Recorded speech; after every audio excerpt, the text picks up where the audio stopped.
Welcome, Friday Night Football fans. I'm here, Philip Gilly here with Mark Kinney, and we are back at Rippey Stadium, Mark, for the contest between the Wolves and the Opelika Bulldogs. Going to be a beautiful night, perfect football weather, absolutely perfect. So we're absolutely thrilled you're with us. And I think it's going to be a great game. This is a good matchup. They're right in the middle, the 7A in this region. So both of these are going to need a win. Yeah, and I think tonight's game will be a deciding factor on who makes the playoffs out of the 7A Region 2 here in the state of Alabama. And I think Dothan High has a good chance of getting back into the playoffs. But, Philip, they're going to go against another pass offense that has given Dothan High problems the last two times. Yeah, you're exactly right. That Central Phoenix City just pretty much lit them up. So hopefully the Coach Kennedy has gotten his secondary in line and did a lot of coaching on them on how to stop that passing game, because if not, they're going to have a long night. Dothan High with the grind it out, run it. They don't fare well when they get behind by a lot of points. Yeah, you're going to have quarterback Galliano tonight for Opelika. He's doing a phenomenal job. And he doesn't have just one or two guys. He's got 3 or 4 wide receivers he spreads the ball to. And I know that Dothan High's had a little bit of an issue defending multiple wide receivers in the past, so they're going to have to step up their game this week if they plan on beating this Opelika team. Yeah, I agree 100%. Yeah, they're going to have to contain him too. He can run as well, and not only he's got an arm, he's not fast, but he's quick getting out of pressure, under the pressure, and gaining some yards. I watched some footage of him, and he was able to do a good job of scrambling around. Yeah, and I think this defense that Opelika has, Dothan High can run on them. And I think they have a chance maybe if they can control the ball, control the clock, and finish drives and hold Opelika a couple times. I think Dothan High's got a chance of winning. I absolutely think they have a great chance to win. Again, it's all up to that defense, in my opinion. They're stopping those big plays, and that's where they've had problems when we've had them here. We watched them here at Rippey Stadium a couple times. Like I said, they get lit up. I just keep bringing back that Central Phoenix City, but it was 4 or 5 long passes there that they connected with. It really hurt Dothan High. Then they got behind, and then they couldn't catch up. Yeah, then you only got Dothan High side. Senior night here tonight at Rippey Stadium. You got Blackman in the backfield. He's going to have a big night. He did a great job against Central Phoenix City, and then he also did a great job against Enterprise, had some nice big runs. They're going to need a lot out of him tonight with Peterson. He's going to need a big job out of him. Yeah, tonight. I agree. And those big 3, or actually big 4 at times, Dothan High, if they can get that block, and that front offensive line did the job that they've done before in some of the other games, and able to get that 4 yards and get that 5 yards and grind out that 5 minutes, that 6-minute drive, score, and then hold them so that, the Bulldogs don't get a quick score. Yeah, I agree. And hopefully, last week, or a couple weeks ago, because Dothan High was off last week, it was a very emotional game for Coach Kennedy and the Wolves. And I think at a time there, they got a little bit out of control. Enterprise stayed a little more steady, and at the time ended up making the plays and got more focused into the ball game. Both teams had over 300-yard penalties. If Dothan High tonight has over 100 yards penalties, I don't think they're going to win. Yeah, it's going to make it hard for them, because it's hard for them to make up that much of a difference on the negative side with them. Again, unless they bring in, now they did bring in, the quarterback Carter Davis, and he was able to connect on several passes when they got behind and they tried to pick up some scores. So maybe if that happens, they'll put him in a little bit sooner and try to mix it up a little bit more. Yeah, I like that a lot, but like you said, their offense is not so dynamic that they can spread out and get those big yards in the passing game. They have to really grind that out. So hopefully Dothan High can eliminate the penalties, play with a more level head, and come here tonight, because they're facing a good Opelika team. And if they turn the ball over or make penalties, it could be a long night. Yeah, and Opelika, as you said before, is hungry for a win. If they lose this one, I believe they're pretty much out of the playoff situation. So this is a do or die for them, because this is their last game. Their bye week is next week, so this is it for them. Yeah. So they're going to have to pull out a W if they want to have any chance to go to the playoffs. You got 2 teams already in the playoffs. You got Auburn, you got Central Phoenix City. They already locked in the playoffs. Got 2 at the bottom. I think it's Robert E. Lee and who else there? Jefferson Davis. Jefferson Davis, I believe, and they're already out. So everybody else is battling. So there's 4 or 5 teams in there that's needing to win either tonight or next week or both. Yeah. As you can tell, the Pack's making the noise, got the lights going crazy tonight. They're about to come run out of the tunnel. Again, those that are just joining here for the first time at Rippey Stadium, you wouldn't have recognized this place from a year ago. The city has done a phenomenal job with the field, the lights, the scoreboard. And as you can tell by the lights and the smoke coming out, this would be a fun place to watch a football game. Yeah, major upgrades, and kudos to the city of Dothan for bringing this stadium back up. It's been a staple here. Well, it's been the only stadium for years and years on there, but they've really done a nice job with the field and, again, the LED lights, which is all the rage nowadays, which I like. I'm good with it. But, yeah, it's really brought this atmosphere, and then along with some wins that the Wolves has had this year, you know, Coach Kennedy's really brought this team around, so the excitement's there. Got a good crowd on the home side. The band's ready. We're ready. It's going to be a beautiful, cool fall night, and we're going to have some fun watching some football. Yeah, it looks like Opelika is going to be receiving the kickoff here. So this defense from Dothan High is going to be put to the test at the very beginning. So hopefully Dothan High can get in a groove here and stop them. But again, this quarterback, Roman Galliano, he does a phenomenal job of passing the ball around to number 3, Jamari Miller, number 4, Jordan Tolbert, number 7, Octavius Gay. These got guys that they're going to pass the ball, and they will slip some runs in every once in a while, but you'll see them in what you like to say, a shotgun type situation, and they like to throw the ball and get the ball moving.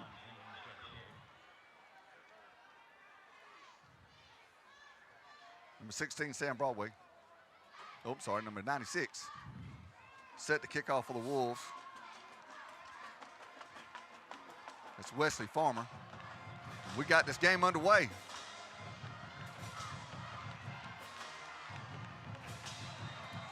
Ball received by number 4, Jordan Talbert. He gets maybe about 3 yards or so.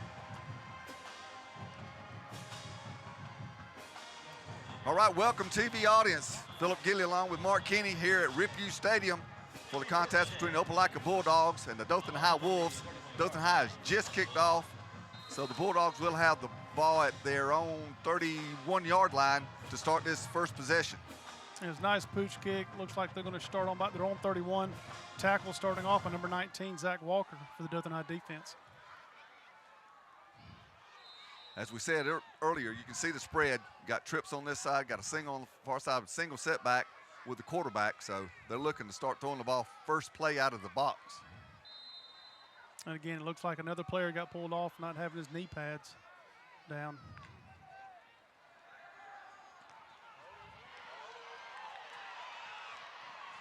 That was a quick pass out to number 3, Jamari Miller. Makes a man miss, going to pick up about 8 yards, and good blocking downfield. Just a nice, safe pass there, Mark. Yeah, nice save there for Corian Salter, number 3 for Dothan High. If he didn't make that tackle, he may still be running. So great job there. Looks like we got about 2 for Opelika.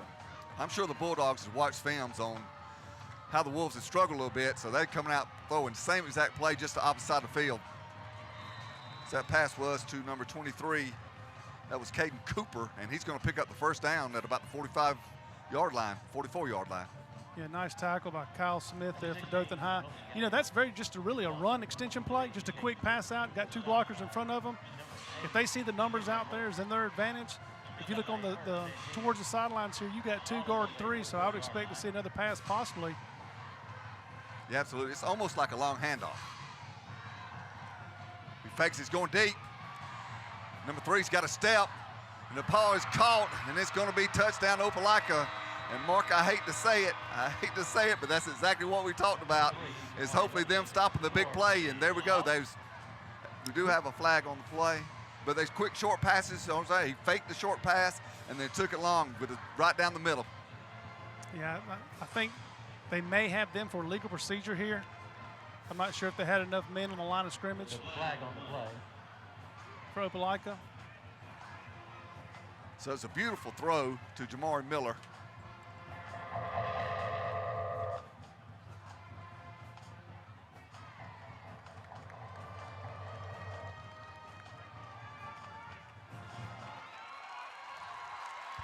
And it was a call from Mr. Whitehat, legal procedure against the Bulldogs, which will negate a touchdown play, and that would move them back, make it 1st and 15 from their own 39-yard line. Wow, that was a close call, Marquini, for the Wolves. You saw there what the quarterback did was pump fake it to kind of the same play we saw 2 times in a row, and the number 3 slipped out in the back, and Dothan High didn't pick him up for the touchdown, but thank goodness they weren't aligned right, or Dothan would be down 6 or 7 points right now. Yeah, number 3, Jamari Miller, just act like it was the same play. He didn't need a post route, and picked him and just had the man beat by 3 yards, and the ball was put in there perfectly. on stride. Picks up a first down at 15. Ball is on the 39-yard line.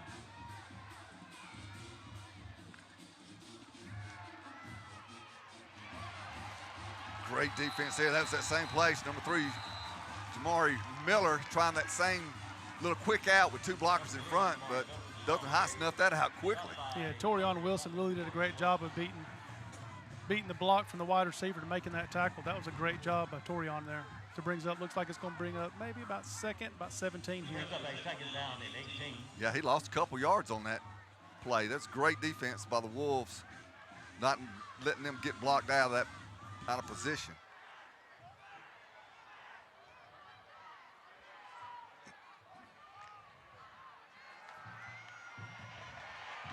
Here's that same fake. He's going to throw it down. Great coverage by the Wolves. I didn't see any push and shoving. He just had a great position there, so that's going to be an incomplete pass for the Bulldogs. Yeah, the Opelika bench is kind of upset with the officials because number 6 really didn't quite turn around for the ball. There was a little bit of contact, but I don't think it was enough for a flag. But after that call got called back, the Opelika coaches are a little upset on not getting that. Yeah, I think if it had got a little bit closer to catchable, it was a little short. I mean, it would have been hard for him to make a play on that. 3rd and 17 from the 36-yard line. Beautiful pass. That's number 4, Jordan Talbert. He cuts it up the middle for a first down for the Bulldogs. Great eyesight for our quarterback. And, boy, he threw that one in there in a hurry, didn't he? Yeah, Kenyon Moore there with a nice tackle. If Dothan High doesn't get pressure on the quarterback, it could be a long night because he's got a good arm and good vision. Yeah, Matt, they haven't run a run play yet. So it's been all number 16, Roman Gagliano, with the passes. Yeah, it's Mike Leach would like watching this game. Yes, he would. They're going to soften that defense up, and then they're going to hand it all off up the middle and hoping he's got room. Set of doubles on each side.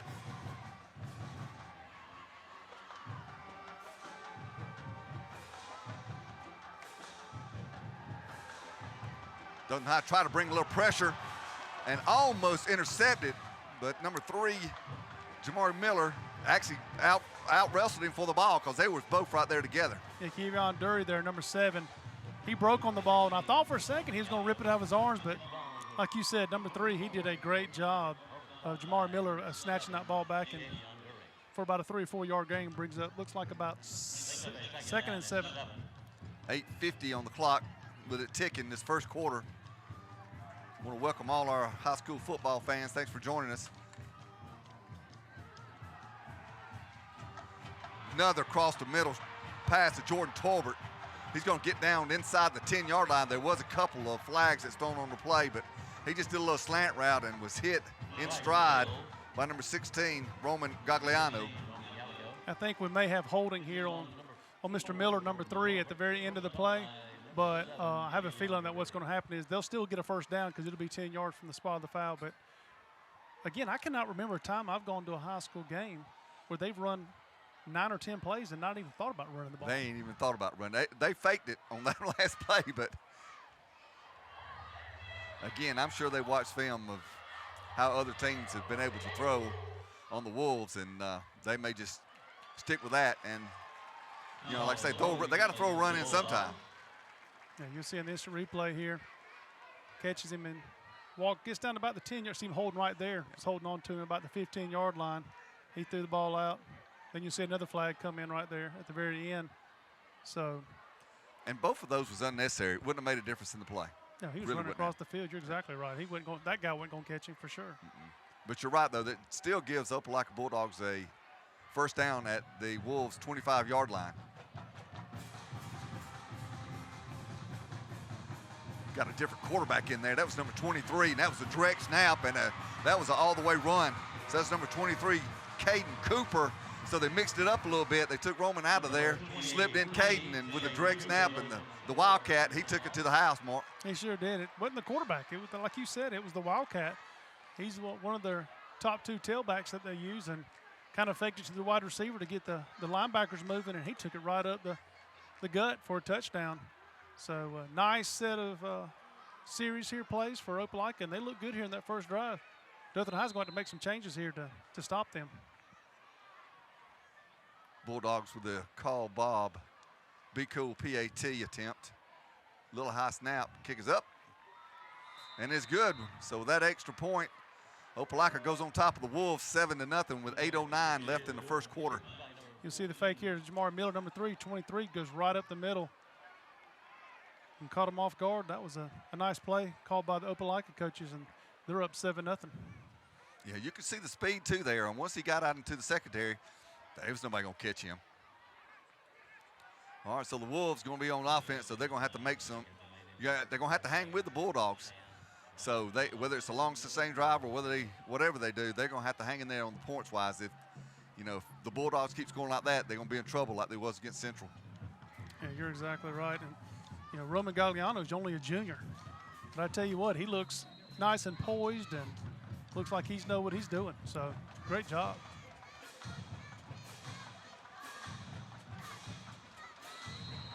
That's another little pooch kick. Those are popular nowadays, those little pooch kick. I guess to keep, to kicking it back to your big horses in the back. But that was received by number 1, Octavius Thomas. So Bulldogs will take over at their own, the Wolves take over at their own 35-yard line.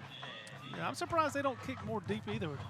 Try to kick it out of the end zone, but I guess the coaches just don't feel comfortable with their special teams. And maybe the speed of the players causes concern as well.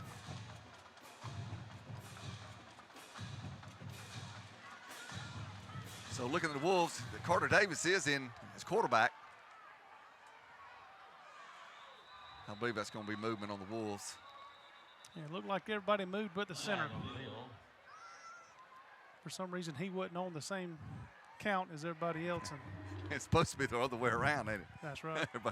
I don't know, though. They're looking towards the Bulldogs may have been offsides. We'll see. But it's interesting to see Carter Davis in there at quarterback. I like that, though. Because that way the Opelika knows that he's able to throw the ball. He's got a good arm. Gives them more option. At least lets them think a little bit more on defense. And not just that, but in the past we would see the defense that Dothan High played. If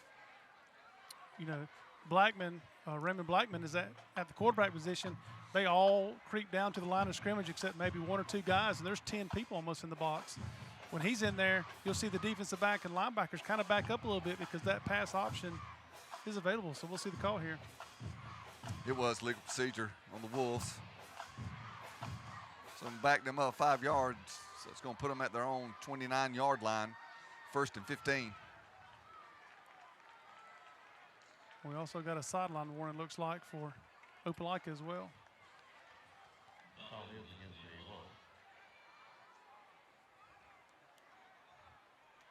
Which I guess, for some reason, the sideline warning gave them 5 more yards back.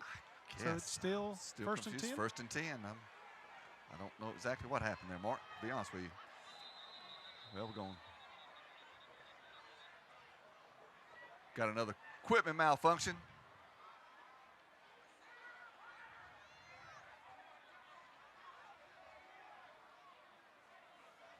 Again, that's what the officials have been telling us, that they have been stressed to them from the state that they need to make sure that all players have their knee pads over their knees.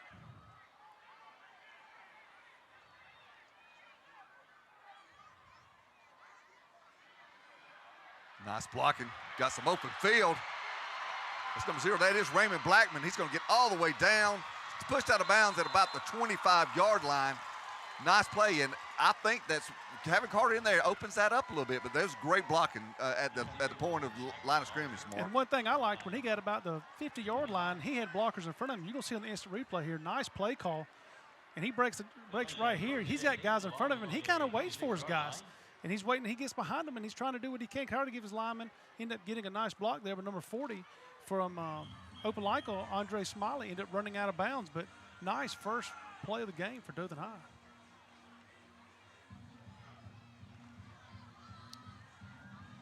That's Raymond Blackman back in there in the quarterback position. Direct snap, tried to run. He got jersey held by Opelika player, and he wasn't going to let go. Yeah, it looked like Brody Jones had a hold of him there and held him back until he got some help. But it looks like he might have got 1 yard on it, so looks like it's going to be about 2nd and 9. A lot of good action here in this first quarter, 7:30 left in this first quarter. And the Wolves on the move.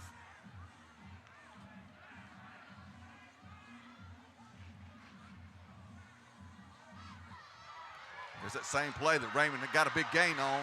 This is going to be another big gain. That's number 19, Zach Walker. Same play, beautiful blocking again down. He's going to get all the way down to about the 4-yard line. Yeah, Octavius Gay, and also you see on the replay here, did a great job of running him out. But it's really the same play that you see on the first play of the game, and beats his man, and 2 guys here, number 7 and looks like number 25 there as well. Cordelius Ingram did a great job of running him out of bounds. Yeah, it don't look like that Opelika tight end, defensive tight end. 48 is staying at home. He's trying to crash in too much, too quick.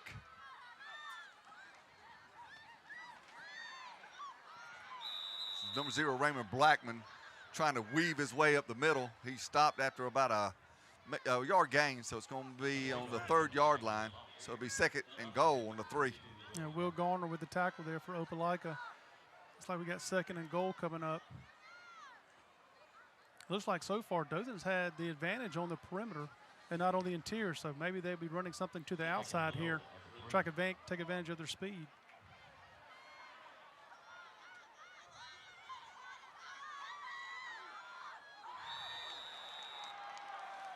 Look like we may have some movement on the Wolves. May back them up about 5. And again, that's what we talked about earlier. Penalties and turnovers have killed Dothan High this year.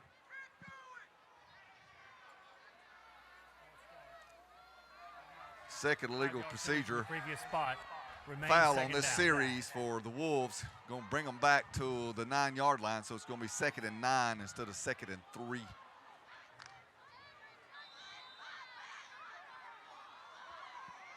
Mr. Carter Davis back in at QB.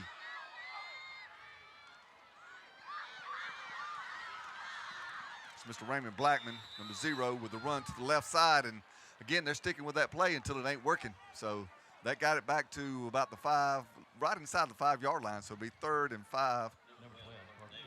Goal to go. Yeah, there's a group of Bulldogs there. The tackle led by number 48, Mikael Hurd, brings up a crucial 3rd down. And in the past, we've seen Dothan High go for it. So on the 5-yard line, I think we're in the 4-down territory for Dothan High. I wouldn't be surprised a bit, Mark.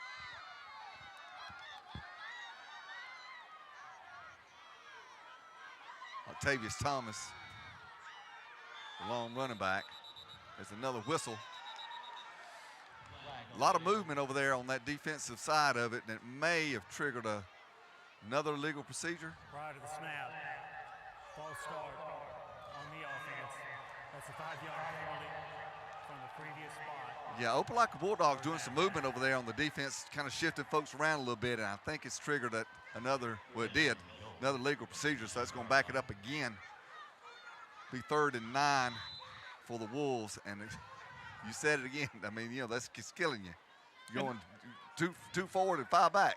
It looks funny because in the past, Dothan High has moved late right before they snap the ball, and it caused offsides. Now it's being something done to them, and looks like they're not able to keep under control. There was pressure coming to the middle, but the whistle was blown before the ball was snapped, or right when the ball was snapped.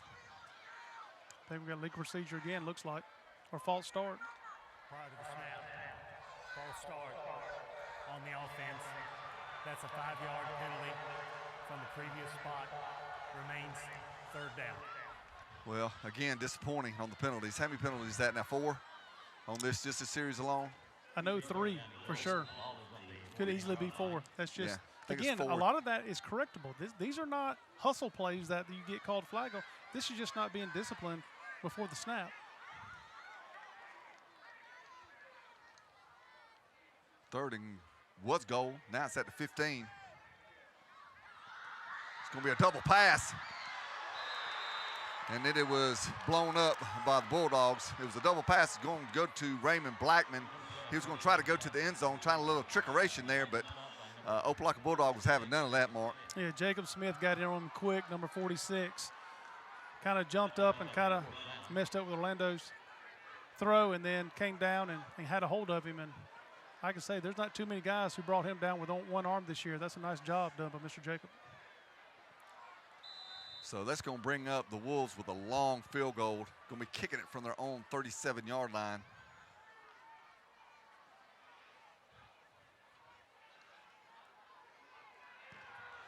Wesley Farmer, and it is blocked. Going to be recovered by the Bulldogs at their own 22-yard line. So I know the Wolves are very, very disappointed, Coach, of not getting some points all the way down to the 3-yard line with a second down, penalty, get it back to the 5-yard penalty. So again, those have got to be corrected if they're going to have a prayer in this game. Yeah, number 10, Jaclarius Perry came off the edge there with a nice block. It should be encouraging to Dothan High that they can move the ball on them. They just have to be a little more disciplined. I think they scored there. If they don't have the 4 or 5 penalties pushing it way back, it'd end up being about a 42-yard field goal if he'd have made it. And that's pretty long for a high school kicker. That is pretty long, yeah, and I agree. I think they definitely would have scored if they could. Whether they was running the ball and the offensive line was moving that defensive line off the ball.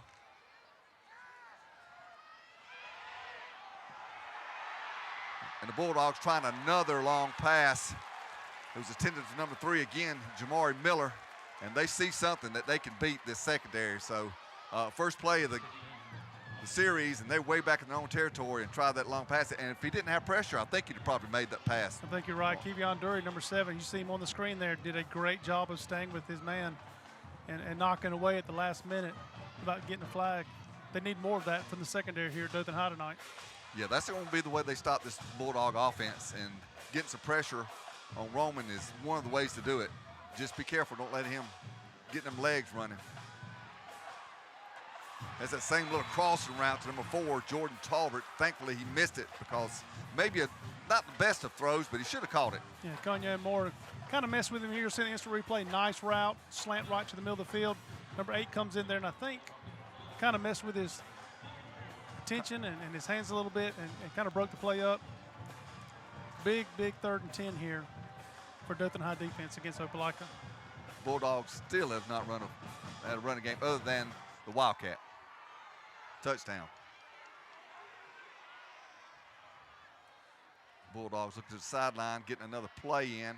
Looks like we may have a timeout here. Play clock was down at 1, so yes, it will be a timeout by the Opelika Bulldogs with 4:32 left in the first quarter. We'll be back in just a little bit. We want to make it clear what comes first here. At Southeast Health, we're improving quality and keeping our patients safer. with best practices and improved processes. We're delivering safer care and more satisfied patients. as a result. Our hospital earned an A for patient safety from Leapfrog. An elite designation recognizing our high standards. We made the commitment. We earned the grade. We did it for you. Southeast, always the right direction. Biblically based preaching, dynamic music, ministry to the entire family. Find it all at Ridgecrest Baptist Church in Dothan. Worship with us Sunday mornings at 8:15 or 10:50. And check us out at rbcdothan.org. Welcome back to Ripview Stadium. Opelika Bulldogs been on the sideline discussing what play they're going to run on this 3rd down and 10. And hopefully Dothan High is going to run some good defense, try to stop this passing attack by the Bulldogs.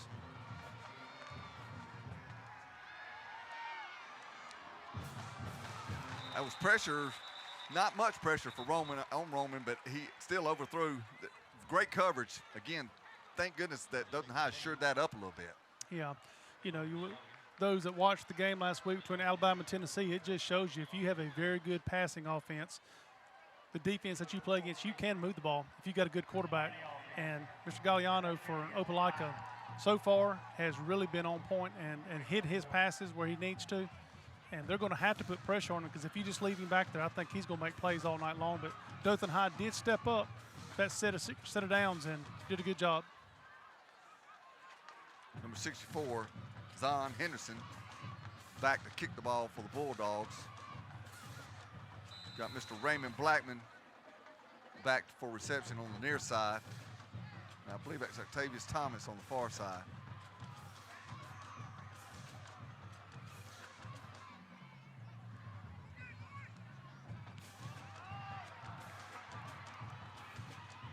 It's going to be a fair catch at the 44-yard line where the Wolves will take over on offense with 4:18 left in this first quarter. And down 7-0. You know, that kind of helps because they didn't score on their opening drive. Now Dothan High has a chance to make a play and get back in this ball game. And hopefully they can get it going and not make those mistakes that just killed that last drive for them. Yeah, mentally they got to stay focused on there. And this would be the time. There's 4:18 left in this quarter. Of course, if they just won them 4-minute, 5-minute drives and really wear down that Bulldog defense would be optimal.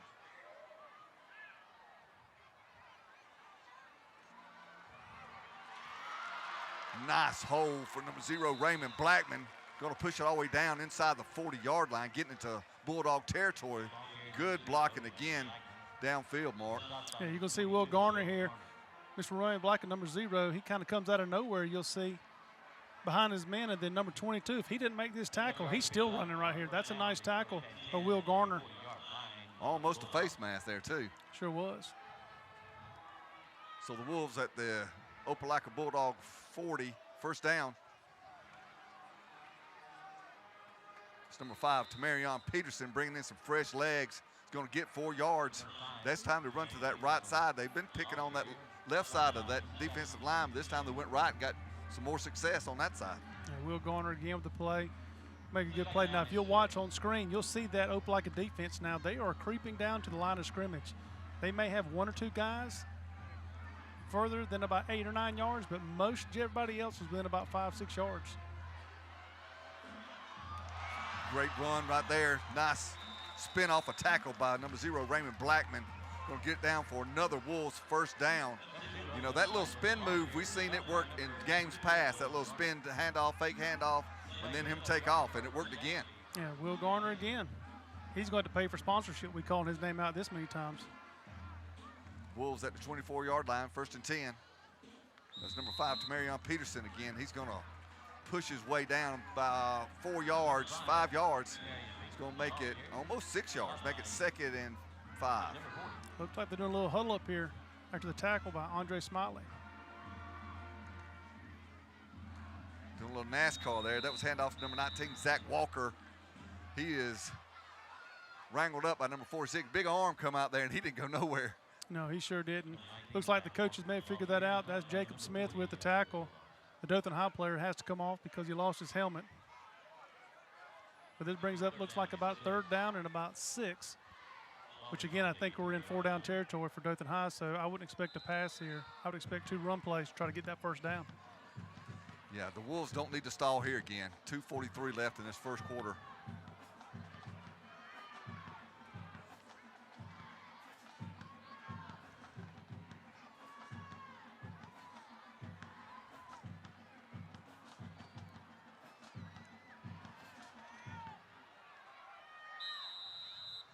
Looked like the play clock was down, and I think Dothan High was planning on getting that timeout anyway, so they just let it run down.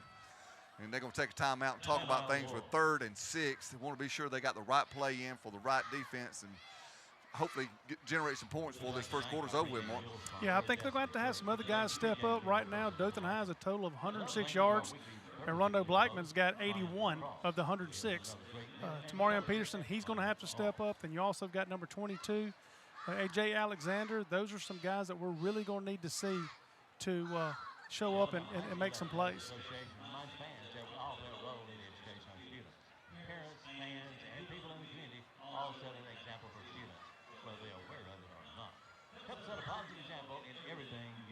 Yeah, so Dothan High is over there just talking about it, and we'll see which quarterback. Look like Carter Davis may be going in there just to give them another little wrinkle in that offense, make the Bulldogs think a little bit. So with 3rd and 6 at the 20-yard line, the Wolves really needing to score here.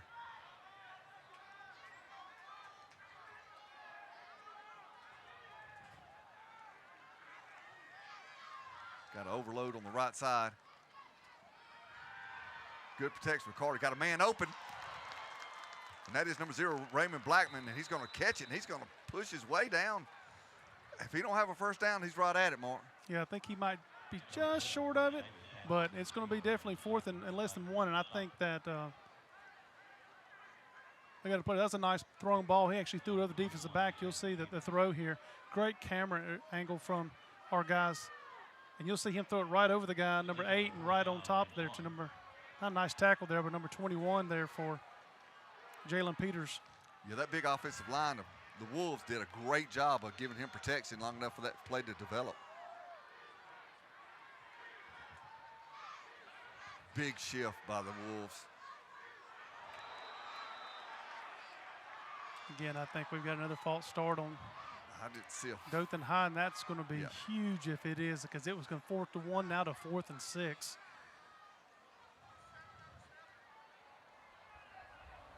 Snap infraction on the offense. That's a 5-yard penalty from the previous spot. Remains 4th down. Coach Kennedy going to be like me, ball-headed by the time. If they don't sure this up, I know he's just going nuts over there. He's 4th and less than a yard, and now it's going to be 4th and 4. Yeah, it looks like, you got the snap infraction. That generally is the center who's moving the ball illegally before the hike to get the guys to jump off sides, and just have to be a little more disciplined.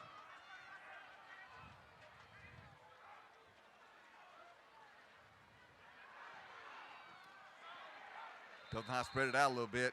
Tried to get a pass into number 2. That's supposed to be to Jalen Corbett, but he was covered very well. Again, we have another drive for Dothan High that moves the ball, just cannot finish it and put points on the board. Puts their defense in a bad position again here to make a play here on them. And again, this offense from Opelika's, pretty high intense, spread the ball out, throw the ball. They've already threw the ball 10 times and only ran it 1 time, which is unheard of in high school football. And complete opposite for what Dothan High does, but them being able to throw the ball, they have a better chance of making the bigger plays. And again, they go, looks like 5 wide here. Yep. Which looks like the Wildcat. Yep, look who's in the backfield, the man that scored the touchdown last play. And he's going to try that Wildcat again. Breaks a tackle, almost breaks another tackle, going to get about 4 or 5 yards. Shouldn't have got any. There's number 23, Caden Cooper. 38 came off the end of Seam White and actually finished it up. There was a guy in the backfield that missed the tackle for a loss or no gain, and Mr. Cooper broke that tackle and ended up getting about 4 yards on it. Looks like it's going to be about 2nd and 6 here for Opelika. They tried a little trickery. They had number 17, Tony Ingram, back in the backfield, and then they switched, put number 23, Caden Cooper, back. He's going to fake it. No, he's going to give it on the end of the round. That's number 3, Jamari Miller. He's going to take it down all the way down to about the 41-yard line for a Bulldog first down. Yeah, nice play. You'll see on the replay here where he hands it off to him. Defense is looking the other way. If he doesn't lose his balance right here at the end, he may end up getting to that corner, but for Dothan High's sake, he didn't quite make it. So it's interesting. The Bulldogs went pass, pass, pass, pass, pass. Now they've done the Wildcat 3 times.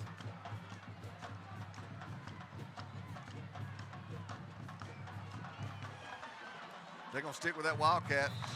Number 23, Caden Cooper, again, he's going to get to about 4 yards, so about the 45-yard line.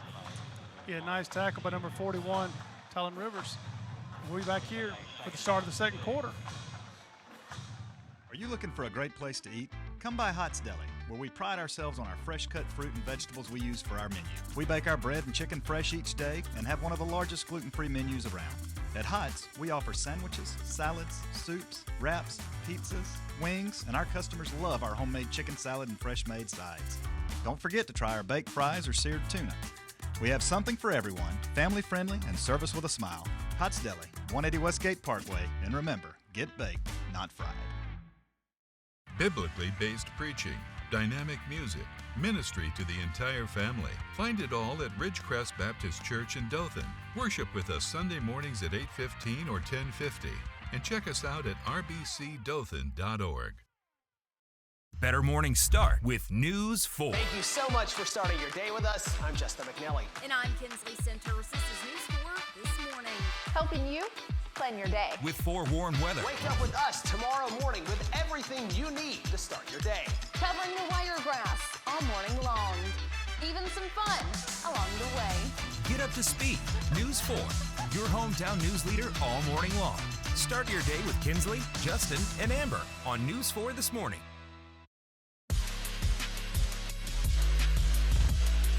Friday Night Football's live game of the week is sponsored by Kerry McBride with Country Financial.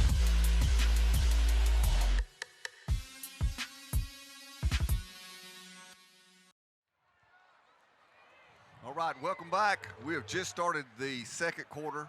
We've run one play. The Bulldogs was going to get a first down, but it's going to be a holding call. The yellow hanky come out, so that's going to negate that almost a 9-yard pickup. So the Bulldogs will have second down and about 13. Mark, and that first quarter was, it should have been a lot more balanced, and score should be 7-7 almost, or either 14-7, and the Wolves up, but their best defense has been themselves. That's correct. That penalty hopefully helped Dothan High here. Oh, nice little, it's going to be a little end around. That was number 3, Jamari Miller, and as he was trying to make a Wolves miss, he kind of slipped on that brand new turf and lost a yard or two. Yeah, it's like two different offenses. When the quarterback's in, number 16, Gagliano, as he's in now, they throw the ball. And they'll run like 8 plays in a row with him throwing the ball, and then if not, they'll go to the Wildcat and run 5 or 6 plays straight run Wildcat. It's like, okay, we'll run now. Okay, no, we'll pass now for 8 downs. But obviously with it looks like about 3rd and 16 or 17, we're going to pass it. But yeah, this is definitely a pass situation, but you're right. It's like two different offenses. I guess just trying to mix it up a little bit. Now, they had some success out of the Wildcat. Of course, they scored a touchdown with it and a couple big runs, and that would have been a big one, but it got called back. Got down with a rifle shot to number 3, Jamari Miller, but he's going to be stopped short of the original line of scrimmage at the 39-yard line. Yeah, it's a good job by TK Knight there with the tackle. They would have got the first down if it wasn't for the holding penalty, so that was helpful to Dothan High, but they did have to step up and stop them on 2 straight plays, and Dothan High still in this ball game. Got Mr. Blackman on the return back. He's electric with the ball in his hands. That's definitely a touchdown, possibly scoring punt. Absolutely. Nice punt by number 6'4", Zion Henderson on the last one, where it was a fair catch. Another high booming kick. It's going to be another fair catch by Raymond Blackman, and the Wolves will take over at their own 32-yard line. 10:25 this second quarter just starting. About a 28, 30-yard punt for them, but like you said, extremely high. Gives the time for his defense to get down there with no return, and with Mr. Blackman back there on the returning the punt, that's a good thing if you're Opelika. I don't think you want him in the open field. That's for sure. Absolutely. The Wolves see if they can generate some offense and not shoot themselves in the foot again. Carter Davis in there at quarterback. Nice run there. Good step in block by Raymond Blackman. That is number 5, Tamarian Peterson, weaving his way all the way down inside of Bulldogs territory at about the 46-yard line of the Bulldogs. Yeah, Tyrese Pitts there on the stop. You'll see in the instant replay, the biggest thing you'll see here is Rolando Blackman come up from the bottom of the screen right here, number 0. He throws his hands up right there. That's a great block, because if he would have actually hit him hard, that would be considered a crackback block. By him throwing his hands up, he's pretty much saying, I'm not here to hit him, just get in the way. And that would have made the play not be a first down. That was a very smart play by Mr. Blackman. Absolutely fantastic using your head and being smart about that, because that would have brought that all the way back. You're right. It's going to be a direct snap keeper for Raymond Blackman. It's going to get about 4 yards down to about the 41-yard line. It looks like the man-child, number 75 for them. He is Elias Autry. You'll see him on the camera here in a second. He is a big old boy, and he's only in the 10th grade. He's about 6'6", weighs about 270 pounds. 10th grade. Get him a couple more years in the weight room and the kitchen. There's no telling what kind of beast he'll end up being. Boy, been eating some biscuits. Dothan High on the move, 2nd and 6. No, not again. You know,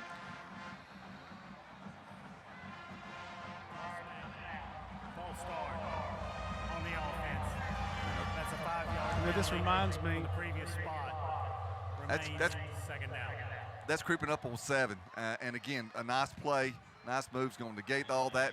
Thing's going to be 2nd down and more than 10 and a half now for the Wolves. This reminds me of Georgia against Auburn about 3 years ago. They would do that right for the half, right before they hiked it. And Auburn couldn't figure it out, and they had multiple false starts. Caden Davis looking downfield. Had a man open for a little bit, but he had to try to come back and get it. That was number 9, Braxton Hornsby, and he had his man beat, but just wasn't thrown far enough where he could stay in stride, Mark. Yeah, he gave him a little underthrow on the ball. But again, number 10 there for Opelika did a great job. Jaclarius Perry, he's the one who blocked the field goal earlier, gave him time to make a play, and he did. He knocked the ball out of his hands. Brings up 3rd and looks like about 10 from Opelika's 41. So we may be in 2-down territory here. Yeah, Opelika's got lots of personnel changes. Look, they got a quick package in there on the offensive line. Big guys out trying to put some pressure on Carter Davis. See if they can get the backfield. Like a timeout here on Dothan High. Yeah, I think Dothan High seen that change of personnel and decided to call a timeout. And, well, they need to talk about things anyway. This is a big 3rd down. 9:29 left in this 2nd quarter. And, again, Wolves are just shooting themselves in the foot with all those false starts and snapping infractions. Really got to get a handle on that because they're able to move the ball, Mark. I mean, they've been running the ball well. And you look at, game we observed earlier talking about Alabama and Tennessee. You heard Saban talk about it. With how many penalties they had, it just stopped drives, and they couldn't put points on the board. And Dothan High is doing the same thing here. They're having nice, long plays, and then they get down in scoring position, and for some reason, they just freeze up and not make that right call, end up pushing them back where they can't do anything. And that's just, that's very frustrating as a coach, and I know to your team as well to be so productive, but yet can't get any points on the board. Yeah, they struggled when they got to red zone. That's a couple of games that we watched them. Seemed like they drive the ball in the middle of the field between the 20 and the 20. They were awesome. Got inside the 20, and they just, again, made mistakes and froze up and didn't execute like they should. So this is 3rd and about 11. The crowd getting into it, getting fired up. The band's getting fired up. See if Mr. Carter Davis can generate a pass here for a 1st down. Here comes the pressure. Almost intercepted. So that was number 8 in there. That was Brenton Williams, and they brought pressure from the outside inside. It was that quick package I talked about, and that was their goal, and they made it happen. And it looked like the wide receiver and him weren't on the same page. The wide receiver went to a slant inside. Carter thought he was going towards the sidelines and made for the incomplete pass. Luckily, number 10 there that didn't just make the catch and continue to run. But there was pressure on Carter too, so he had to make a quick decision.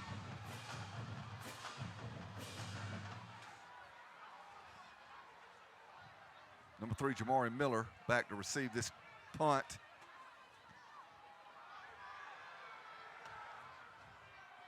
He's going to call a fair catch. Bulldogs to take over at their own 17-yard line with 9:15 left in this 2nd quarter before the half, and another shot in the foot. Mark just was very productive, and then just got backed up, a couple penalties, and just couldn't overcome it. Right, it's just like they just, like you said, get near the red zone and then just kind of fall apart. But one thing you can say tonight about Dothan High's defense is after that first drive, they've settled down and held Opelika. And again, they're going to be called upon here to do the same thing with 9:15 left to go in the 2nd quarter. They need to stop here and get the ball back for Dothan High, hopefully in good field position. Number 16, Roman Gagliano back in at the QB position.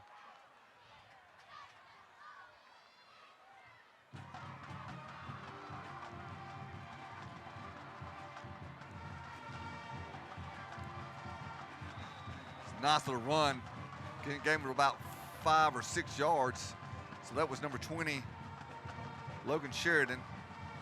Yeah, nice tackle by number 3, Corian Salter there on the play. He's one of the leaders on this Dothan High defense.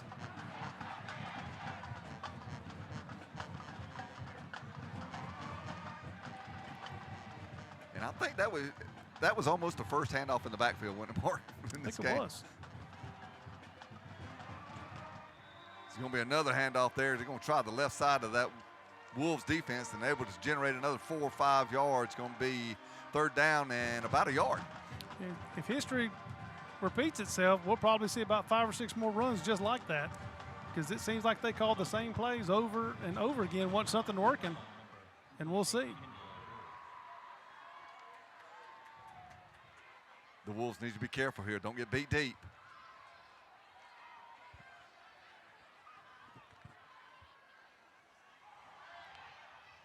Another handoff up the middle, and he is going to get a 1st down. That is number 20, Logan Sheridan.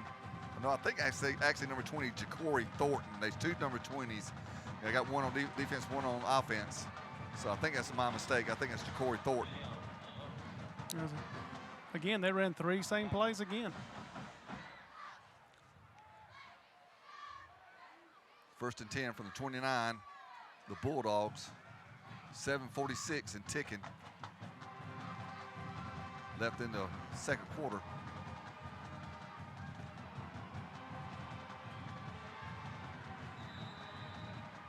That was number 8, Brenton Williams, with a nice little run. Going to pick up about 6 or 7 yards. They're kind of cut it to the outside, and now they went to the running game, like you said, Mark. Yeah, Corian Salter, number 38. Asim White, there was 3 or 4 Wolves there in on the tackle. Brings up, looks like about 2nd and 3. It seems like when they find a certain play, they stick to it, that's for sure. Bulldogs going with a no huddle. Watch it deep. It's going to be a beautiful, absolutely gorgeous pass. We got a flag on the play. The pass was caught by number 23, Caden Cooper. It's going to be about a 30-yard gain if it stands. I think the officials are talking here. It looked like he stepped out of bounds. I think it's going to be a legal touching, I believe, because he cannot be the first one to touch it coming back in the field of play if he was not pushed out of bounds. So maybe a break here for Dothan High. Like you said, that was a phenomenal catch by number 23 there, Mr. Caden Cooper. I think they're talking to see if he was pushed out or if he actually stepped out. And that's a whole different story. That's right.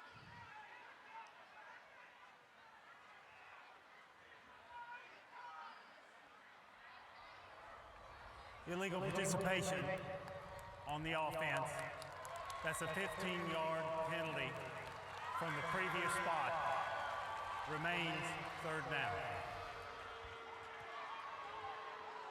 Wow, that's a big penalty right there. That's great for the Wolves because that would have been that negated a big gain. So that's about a 45, 50-yard swap when you take the play off that they made and then add on the penalty.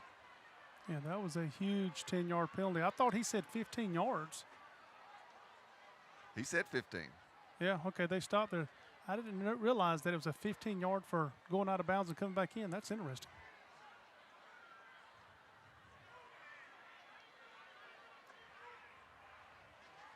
So that's going to push the Bulldogs all the way back into their 21-yard line. It's going to be 2nd and a long 16 yards.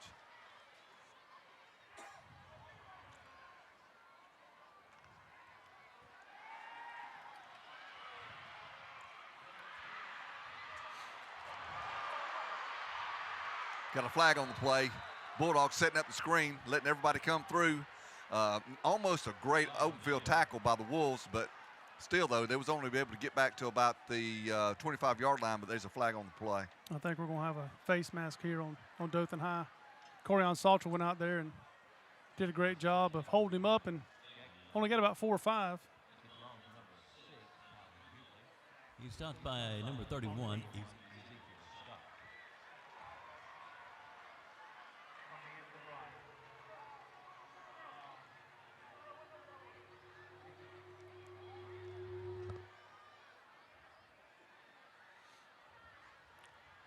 So we'll see where they looks like the incidental. mark at. Looks like the 5-yard penalty. So they'll repeat 2nd down again, which looks like it'll be just about 2nd and 9 now for Opelika.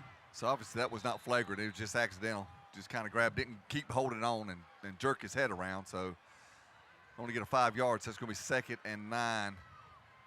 The Bulldogs at their own 30-yard line, right on it.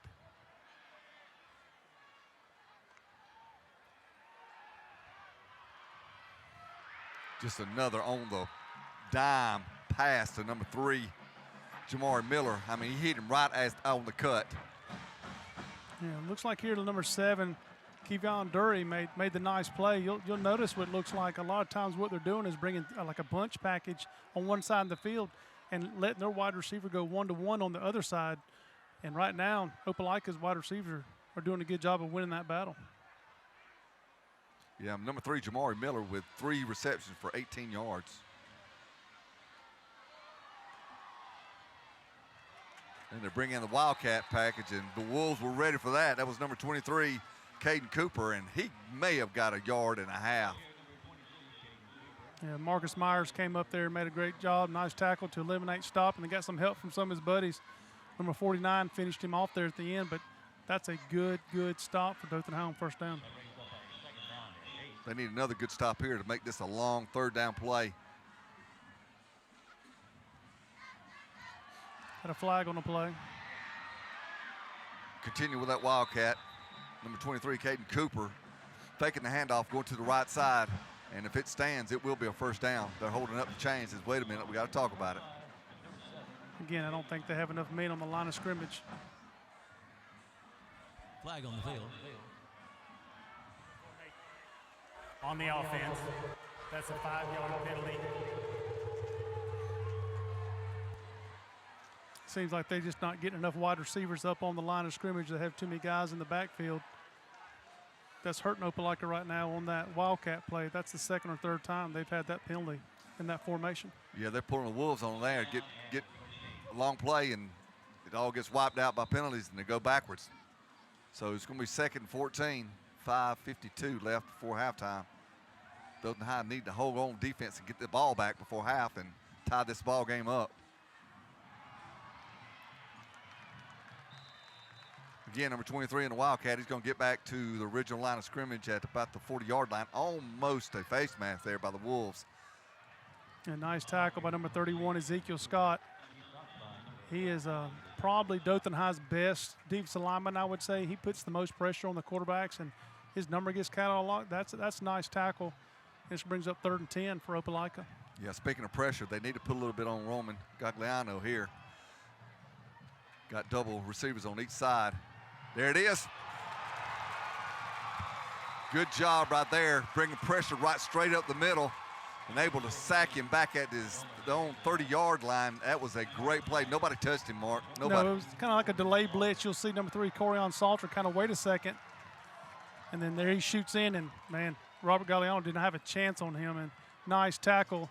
Huge for that Dothan High team because they get the ball back with probably close to 4:30, 4:15 left to go here in the second quarter. Time to make something happen, put some points on the board. Yeah, and should get it in great field position.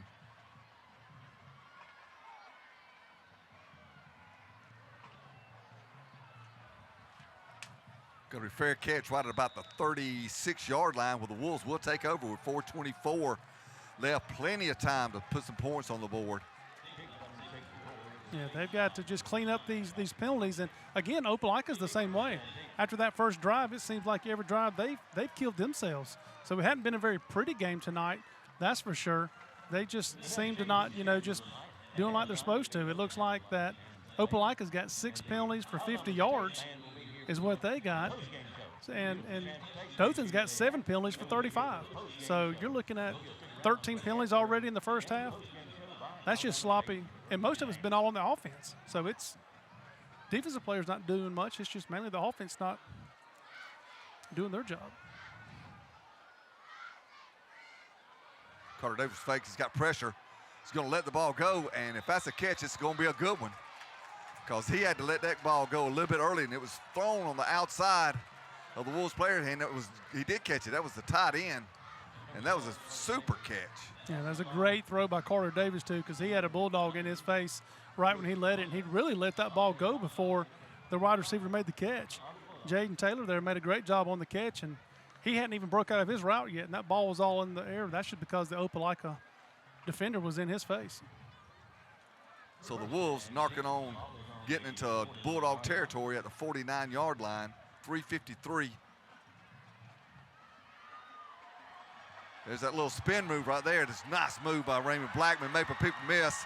going to get out of bounds or get knocked out of bounds at about the 26-yard line. And once he gets to the second, he is electric, ain't he? He has got some quick feet. You know, if he doesn't play next year somewhere, I don't know, Division III, Division II, I don't know. I think Troy needs him. Boy, I tell you what, the ball in his hands, like you said, it seems like there's not too many folks that can stay up with him. He's quick. Got the Wolves fans howling. It's number 5, Tamarian Peterson. He's going to bull his way down to about the 23-yard line with about a 4-yard pickup. 3:25, again, plenty of time. All right, this is where they've had the problems. They get closer to 20 at the 24-yard line. You know, they need to shore it up, make sure everybody stays on point, everybody's on the same page, and we don't have nobody jumping and backing us up.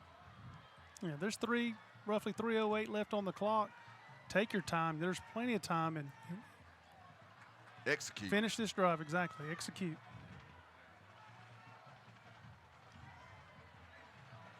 It's a nice run. Again, getting some fresh legs in there. It's number 19, Zach Walker. Good handoff, a good hard run. Going to push it down inside the red zone at about the 17-yard line. Andreas Smiley there. He did a great job. Brings up, looks like 3rd and short. Less than 1 yard.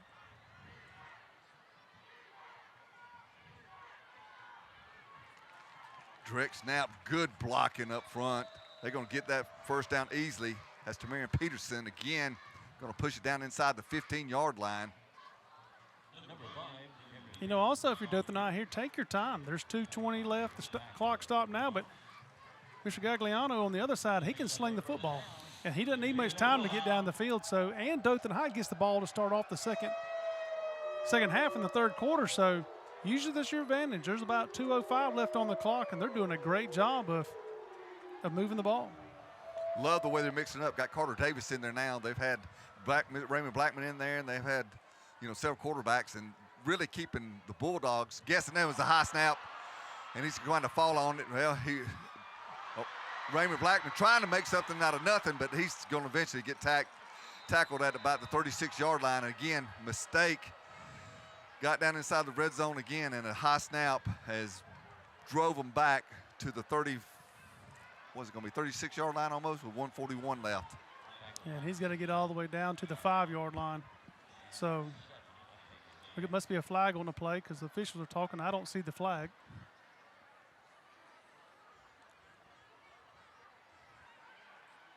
Maybe a block in the back, maybe, is what I'm thinking. Here's point to the Dothan High side here. See what Mr. Whitehead has to say.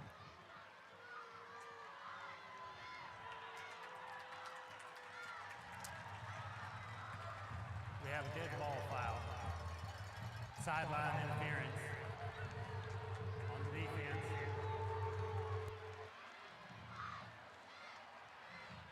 So he said before he got a little reverb on his talking there, but dead ball foul, sideline interference on the defense. And I believe that's the 3rd one, and it looked like it was a 15-yard penalty. So I know you get a warning and then a 5-yard penalty, and I guess they're talking about a steal. The officials are. Now, was that called before the snap?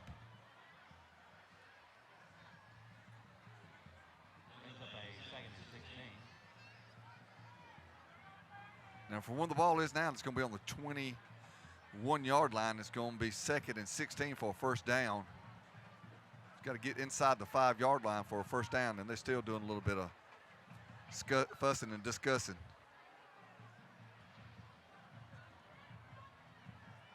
That's what it is. Oh, they've got an unsportsmanlike. Now, on Opelika, that will give them 15 more yards.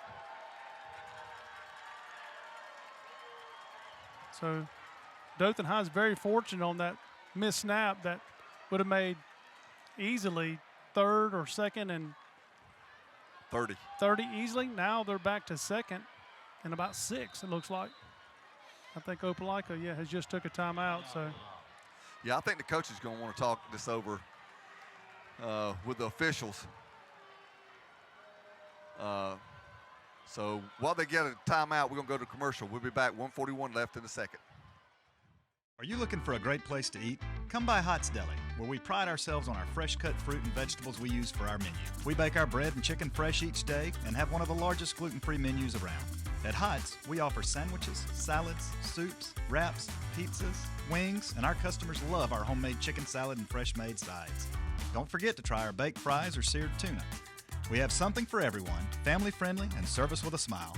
Hots Deli, 180 Westgate Parkway, and remember, get baked, not fried.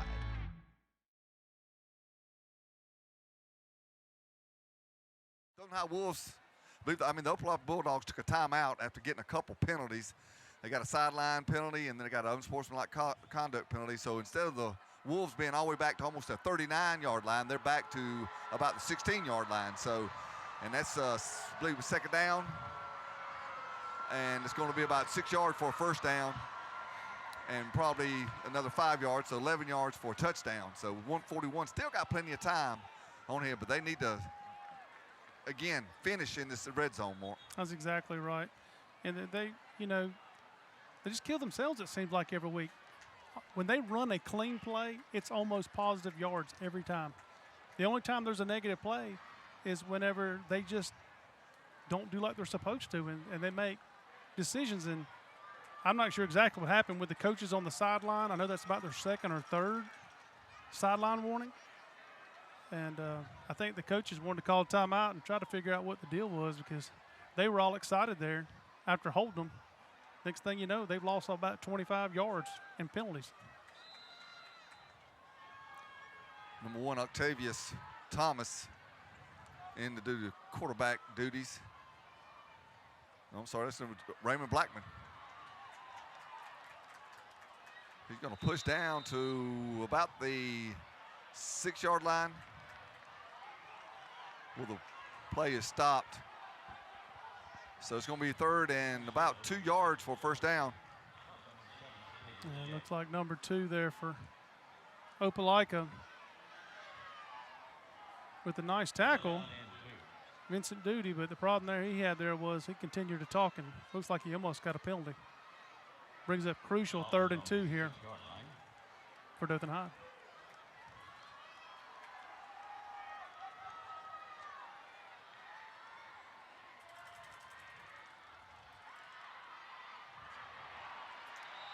Raymond Blackman running to the right side of that overload side, but he got tripped up there. He may have got a half a yard, but if he did, that's it, Mark. Yeah, I'm not sure. The clock's running. It's only 32 seconds left in the half. Dothan High does have a timeout left. They need to hurry up on this play.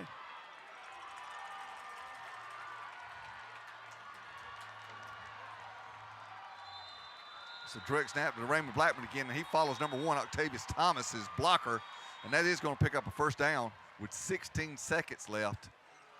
I believe Dothan High is probably going to call a timeout here and make sure they get a couple good plays in there if they have a chance to run to. Well, they get a first down with that, so, but now you're put in a position that you can't run the ball, which really is Dothan High's strength.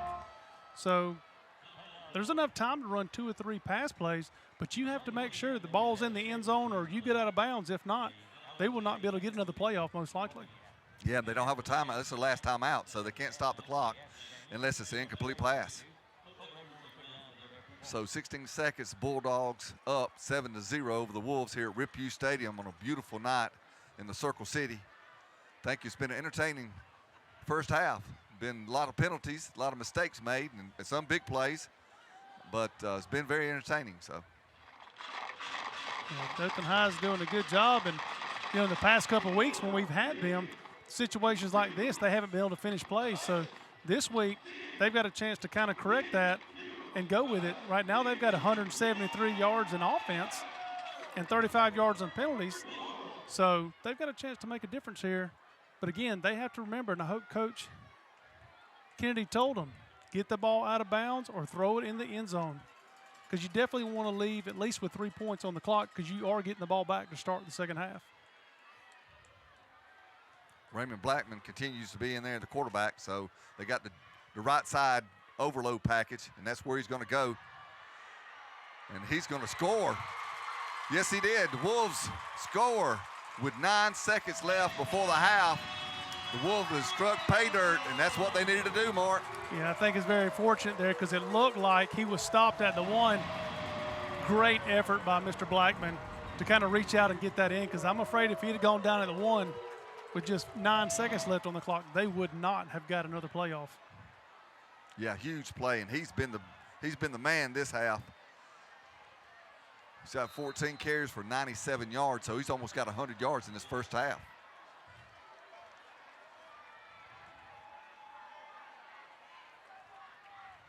Call ball, PAT, be cool. Kick is up, and it's good. And with that field PAT made, the Wolves tied up 7-7.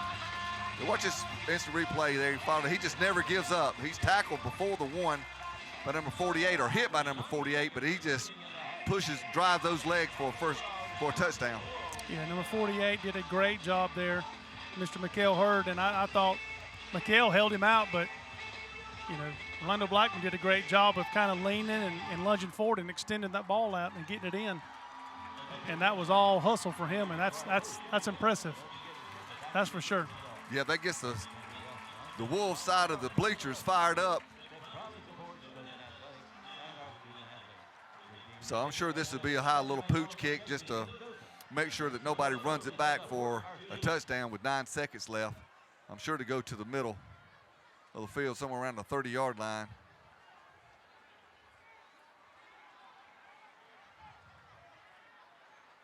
Wesley Farmer, number 96, the kicker, preparing it. And if you just notice the kickoff team for Dothan High, they start at the sideline and they'll start passing down the line there, telling them where they're going to kick. With the coaches telling them to a certain spot in the field that the kicker and the kickoff team should know where the ball's going. And there is that high pooch kick, and it is a fair catch call at about the 31-yard line. And that's where the Bulldogs will have a play to run, possibly 2, but more than likely just going to be 1.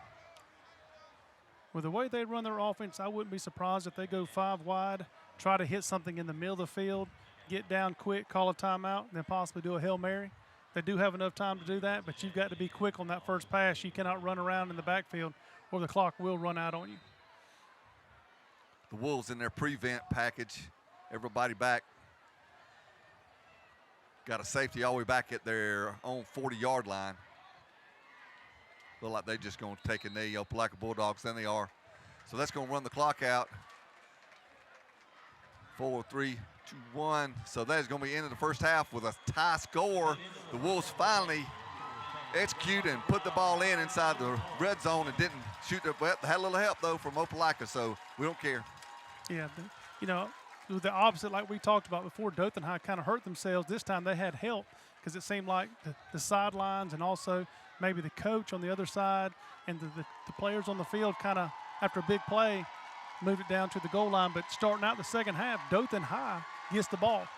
And what they need to do is continue that momentum from here and come out, move the ball down the field, and put in position. So come back here at Rip U Stadium, score 7-7, halftime. Job. We're getting ready to start the second half. We got a tie ball game, a lot going on. We got Opelika Bulldogs, got 3 different offenses going on. You got Dothan High that was shooting herself in the foot and finally put it in the end zone. So again, this is right in the middle of those playoffs. So both of these teams are needing a big win. So they're going to pull all stops off this second half. Yeah, I think the only disappointment that we got was the Alabama State band was supposed to perform at halftime, but they had a minor fender bender up on 231. So now they're going to perform after the game. I'm excited about seeing them. They are very entertaining to watch and a good band, that's for sure. So it's going to be looking good here in the second half. Dothan High is going to need to start back to how they finished the second half, Phillips, I think, is control that ball and get the clock. Their defense stepped up after that first drive and really held this Opelika offense, which can be pretty exciting at times. Yeah, they did, and Opelika just fooled both of us. You know, the first 10 plays of the ball game was all passes. They didn't run the ball to the second quarter, and then they went to the Wildcat, scored on the Wildcat, but they run it, and then they went back and then started handing the ball off to running back in the backfield and started doing that. So, you know, it's you never know what they're going to come up with offense, but I'm thinking they're going to go back to throwing it a little bit more. Well, it seemed like whatever they were doing at the time, they did it. If they threw for 10 times in a row, then they would run the Wildcat 6 times in a row. Or then they would run to the tailback 10 times in a row. So they didn't change up their plays much, but it looks like we got another squib kick here by number 47. Yeah, that's Johnny Cessna.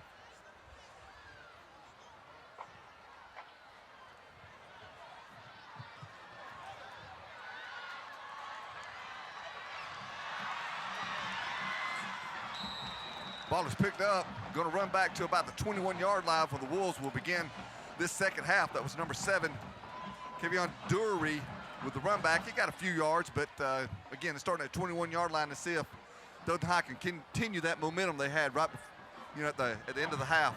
Yeah, that was a nice tackle by number 38, Tyler Moore for Opelika. Brings up 1st and 10 from Dothan on 21, looks like. And I expect them to run right at Opelika. They did during the last drive. They had a lot of success that way. First and 10. Ball is on the 21-yard line. Yeah, look like they continue that formation. Ball's handed off to number 5, Tamarion Peterson. He's going to backpedal for about 2 yards. It's going to be 2nd and 8. He was tackled by a host of Bulldogs there. So it'd be interesting to see if the Bulldogs, if they continue to run, if they keep creeping up until, they put Carter Davis in there at quarterback, if they kind of load that box up and try to stop that run. Yeah, Carter, he had only 5 attempts. He was 1 of 3 for 13 yards. So I would expect Opelika, like you said, crowd that box and move up. And there's Carter in there. He's going to do a quick throwback. That is number 0, Raymond Blackman, who's been the workhorse with this game for the Wolves, but he was met head on as soon as he caught the ball. Yeah, number 10 made a nice play, Jaclarence Perry. He's had a great night tonight, and also, number 2, Vincent Duty, did a great job on that play as well. They've done a great job tonight of holding them in and making big plays. That looks like 3rd and 10, long down the distance here for Dothan High.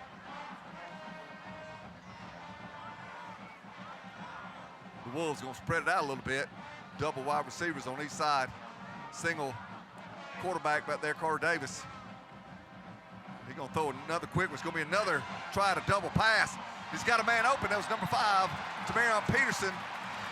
The ball was not thrown the best. He had had 3 steps on the man. It's kind of thrown behind him a little bit, so it's going to be an incomplete pass. There's a flag on the play, and I think what the defensive back's going to get called for is not turning around. He just did not turn around.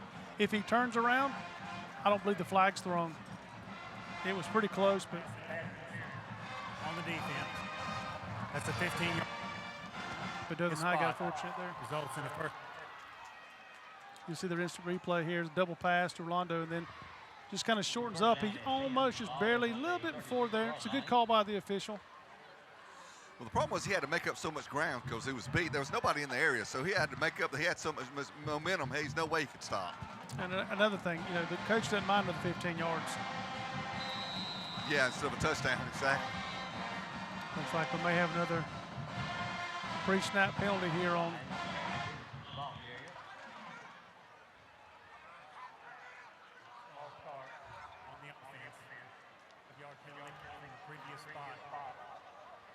So another false start by the Wolves, going to push it back to their own 31-yard line, so it's going to make it 1st and 15. They go 2 steps forward and 1 step back. That's going to be hard for this offense to overcome. They need to clean up those penalties here in the second half.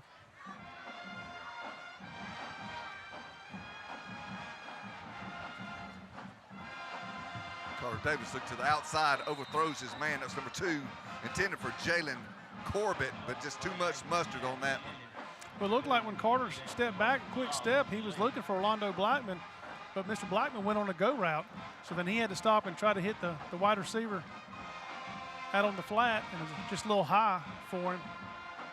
Looked like they were some miscommunication on that play. Mr. Wayne White, right there, you're seeing on the screen. He's the JV football coach for Dothan High. He brings these guys up from a young age to this high school. Bulldogs See the linebacker motion everybody, come up, because they knew it was going to be a run. And it was. It's going to pick up maybe a yard. That was Raymond Blackman again, but they had his number on that one. So it's going to be 3rd down and still a long 14 or 15. It's going to be 15, really. A nice tackle again. Called his name about 7 or 8 times. Will Garner, number 22 right there with a nice tackle. And again, this offense is not made for long distances, so this is going to be a tough 3rd down penalty here, or 3rd down, conversion for them to go for Dothan High.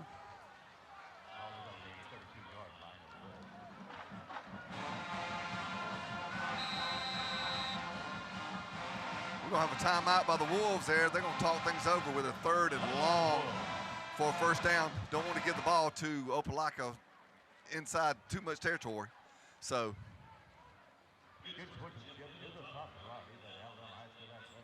all right, of course, we cannot do this program without our sponsors, so we take the time out. We're going to thank some of our sponsors.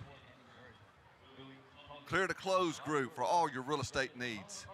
Harley Davidson's Dothan. Hots Deli, get baked, not fried. Tri-State Parking Lot Maintenance for all your striping, sealing. Zach's Family Restaurant and Catering, finest food in the South. Southeast Health for all your health needs. Call Bob. Be cool, call Bob for all your HVAC. Bama RV, sales and service parts. Tyree Entertainment. And also News 4. So thank you, sponsors. Appreciate you allowing us to bring high school football to the Wiregrass area. We enjoy it every Friday. We got maybe, one more game coming up before the playoffs, don't we, Mark? That's exactly right.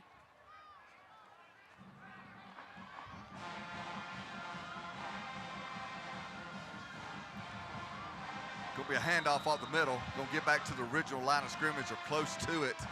So that was number 5, Tamarion Peterson with a run. That's going to bring up 4th and a little more than 10, about 10 and a half. So the Wolves are going to need to punt away. It looked like there on the 3rd down before he called a timeout, they had a play called in where had Mr. Blackman as the quarterback. Well, all the Opelika players went up to the line of scrimmage, and the coaches saw that probably wasn't going to work, so they kind of spread it out. But Opelika did a good job of stopping them on 3rd down. Number 3, Jamarian Miller back to receive this punt, and he is dynamic as well. He's caught several passes tonight. High kick.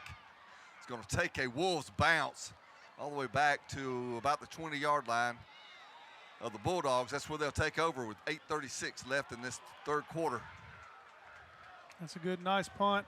Put them back here on the about the 21, looks like, for Dothan High. And the way their defense played in the 2nd quarter, I think that's a very smart move by Coach Kennedy to do that with 8:36 left here in the 3rd quarter. Yeah, again, penalties put them in a hard place for their style of play and how they run the football. Again, like you said many times, it's hard for them to make up that much yardage, starting at 3rd down anyway. And especially after the start of the game, I did not see this being a defensive battle, but tell you what, both teams have done well. There's a nice pass to number 16, Roman Gagliano, but number 23 just flat out missed it. It was right in his hands. He was looking upfield before he caught it. Yeah, Mr. Caden Cooper there, you're exactly right. I think he was trying to see where he was going to run with that and just didn't look it in. And sometimes those the easiest catches are the hardest, ain't they? That's right. Or he could have been hurting toes and thinking he was about to get hit, but I think what you said, he was looking upfield trying to make that extra gain. Yeah, that slant route they've run have been very productive.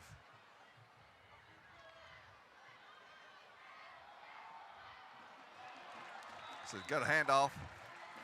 Number 8 is going to go for about, or number 6 is going to go for about 2 yards or so. That was Calvin Hughley with the carry. Yeah, Seam White there on the tackle. You see him right on the screen there. Did a great job of coming up and making that tackle in the short game. Brings up 3rd and 8. Big stop here. Dothan High will get the ball in great field position. Again, if they can stop it. Defense has played well since that 1st quarter. I think the bottom of the screen here, the defense is way off the wide receivers. They would probably look to go towards that. The Bulldogs looking deep, and it's going to be intercepted. Great play by number 18. That's TK Knott with the interception. The ball was not thrown well. It kind of ballooned on him a little bit. And great coverage. And Dothan High with the turnover, Mark Kenny. Yeah, that was a very well played ball. He kind of kept his hand on the receiver to see here in the replay. It was a go route. TK did a great job of staying with him. You see number 18 kind of with his left hand on him, then holds him off and read the ball right. Number 23 looks like he might have lost it, but great start here for the defense in the second half for Dothan High. That D-line had a good push in there. Put a little pressure on Roman. He felt it, I'm sure.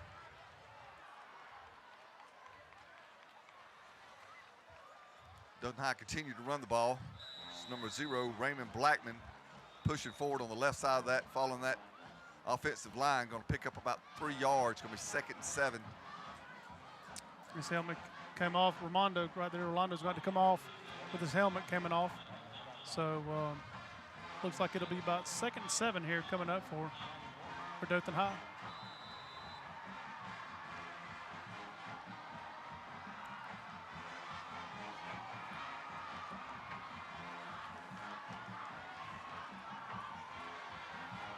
Snap to Tamarian Peterson. He's going to hand it off. Going to get tripped up about the line of scrimmage, so he's only going to fall forward about 1, but his own man tripped him up. That's number 19, Zach Walker, with the carry. It was great penetration there by the defensive line of Opelika of getting in that backfield and causing distractions. Mr. Blackman back on the field with Carter, which I imagine we would see a pass play here because looks about 3rd and 7, so it's a pretty long pass play. But again, the tightness of the offense for Dothan High brings all the Opelika players up to the line.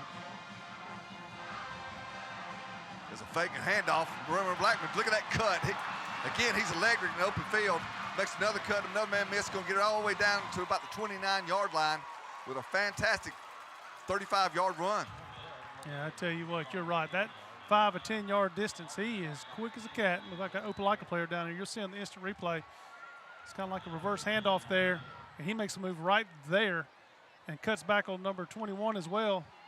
Ended up catching up with him, but nice gain here for Dothan High down inside the 30-yard line to start the second drive. It looked like the Opelika Bulldogs tied in again, overcommitting, going way into it, trying to get in there, so they just kind of help him out. He was able to cut inside on the right side of that offensive line and get. That was a beautiful run. That's 6:45 left in the second quarter. The Wolves knocking on the red zone again. You see the band behind the end zone and the shot there.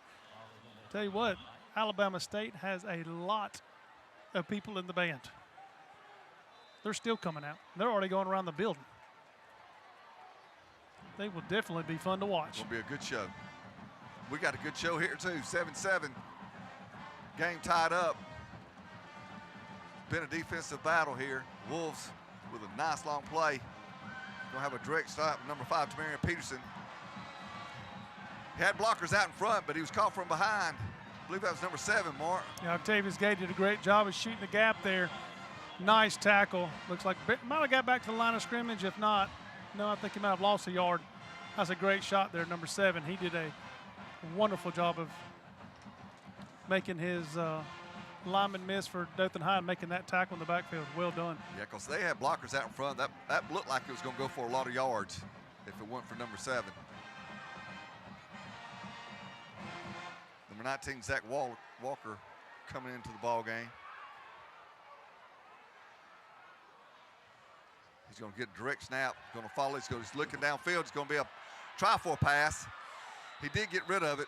I don't know if I'd advise that, but luckily it did not fall into the red and orange or white and orange hands, but it was an incomplete pass. That's going to bring up 3rd and 10. That was nice pressure by Opelika to have him make him throw the ball. But again, that was a nice play by Mr. Blackman there of getting rid of the ball and not taking a real big loss, but brings up a big 3rd and 10 here for Dothan High. I think now you are in 4-down territory inside the 30-yard line.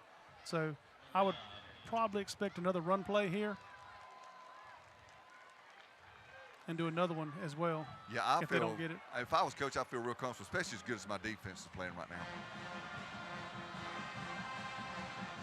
We're going to have movement again, so that's going to be another 5-yard penalty. False start by the Wolves. That's probably number 9 for them. It's going to bring it back, so instead of 3rd and 10, it's going to be 3rd and 15. False False start on the offense. That's a 5-yard penalty from the previous spot. Remains third down.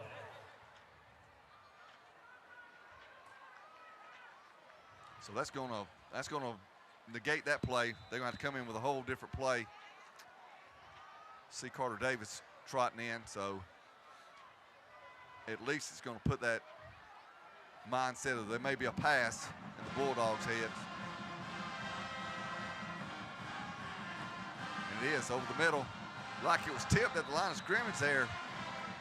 Big number 46 was coming in hard and fast.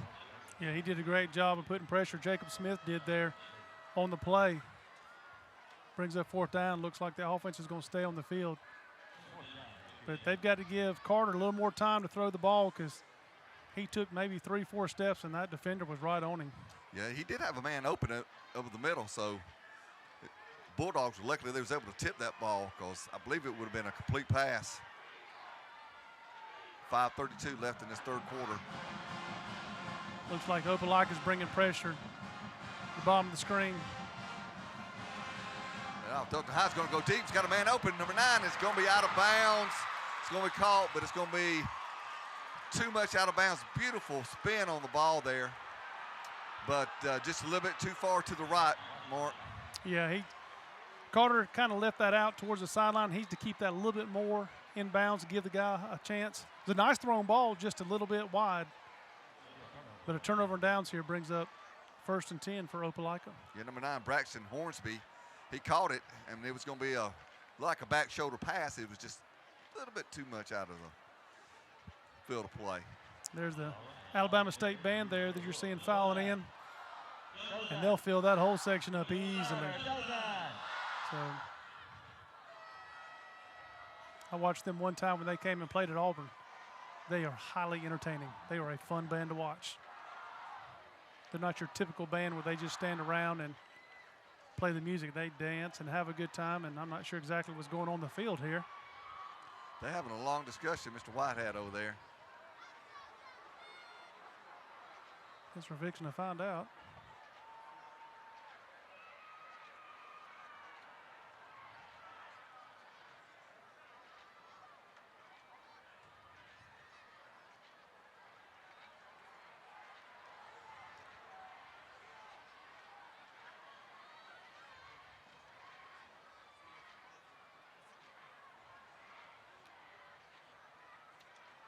It's going to be marked off against Opelika, it looks like. Maybe something happened after the play. So I think Opelika will get it. Just, I think it's going to be first down. Looks like by reading lips there, it's going to be 1st and 10 for Opelika, but something happened after the play. Unsportsmanlike, maybe? Unsportsmanlike conduct on the defense. That was a dead ball foul.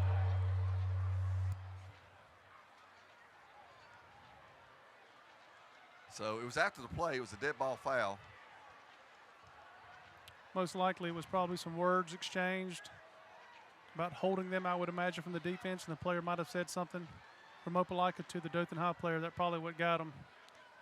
Yeah, the Bulldogs will get the ball, just not as good as field position that they had it begin with. They'll start on their own 20-yard line with 5:23, 5:23, I'm sorry, left in this third quarter. Dothan High need to continue to play good defense. With that penalty, that's 90 yards in penalties for Opelika. Going to be a fake handoff, then end around. Number 9's got lots of room. He's got number 3 over there trying to stop him, but he will be able to pick up a first down. That was Corian Salter with the end around. They faked the handoff up the middle and then caught him on the end around, and luckily somebody stayed at home. Yeah, Michael Lowe made a great job of staying in his position and make that tackle, because that could have got ugly real quick. He got a first down, but he could have been down to midfield easily.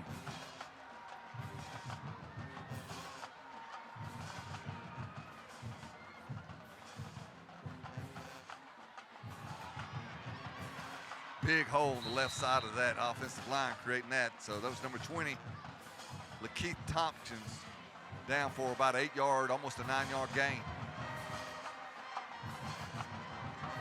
Now, one thing I've noticed in the last 3 or 4 possessions, it looks like Opelika is kind of milking the clock and running the ball a little more than what they started out the game with. I don't know if they see something now on the defense they can kind of take advantage of, or not sure.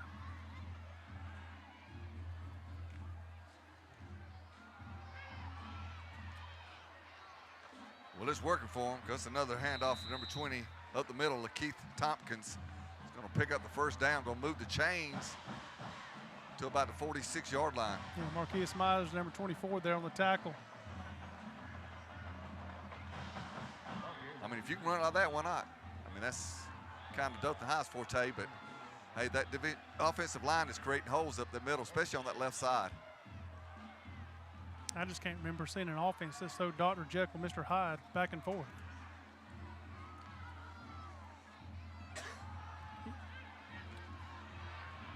Like the same play, straight up the middle, same running back, number 20, Lakeith Tompkins, is going to bull his way down to it's a 9-yard gain.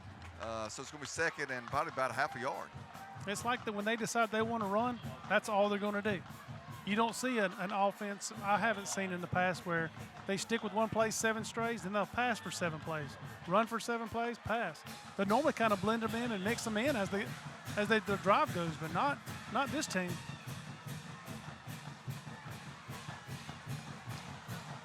Again, that's the same handoff, same running back. He's going to get about a yard, but it's going to be enough for the first down, so that's going to move the chains. And Opelika staying ahead of the chains there, Mark. Yeah, again, that's a nice tackle there, but number 99, Azrael Richard, did a good job. But, again, it's another first down for Opelika. They're kind of taking some plays out of the Dothan High book and milking that clock and running and keep possession of the ball.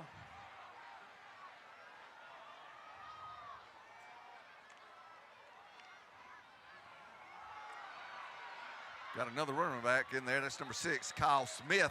He's going to try to bounce it on the outside. He's going to get about 3, but he was tackled hard on the right side of that Wolves line. He's led there by number 24, Marquise Myers. You also had Kendrell Brew in there, number 28 on assistant. There was a host of Wolves there with that tackle. Looks like about 2nd and 7 here for Opelika.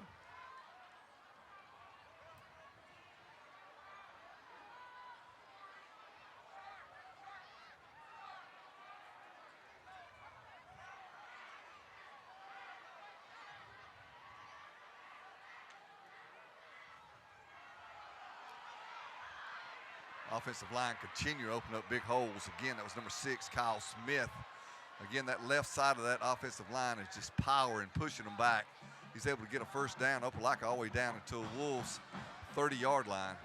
Yeah, Dothan didn't do a very good job of wrapping up. Broke a lot of arm tackles. Eventually, number 45 brought him down, Mikael Lowe, but Dothan High needs to do a better job of wrapping up and not letting get those extra yards. The Bulldogs on the move. 1:37 left in this third quarter. Now they're going deep again, looking for a big pass. He got hit hard, Roman did, in the backfield, so he had to hurry that up. So it was an errant throw to the right. The man he's really covered well. So again, Dothan High has stepped it up in their secondary. They really have. You know, it's been kind of a problem for the defense the last 2 games against Central Phoenix and Enterprise. But tonight, you can obviously say that the Dothan High secondary has stepped up and done well.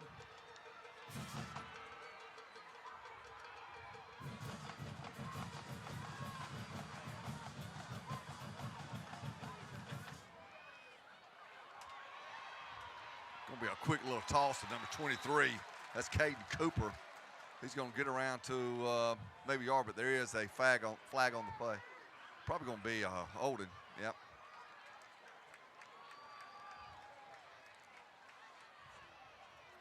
Again, can't say enough for this Dothan High defense. They've really stepped up tonight and done a really good job.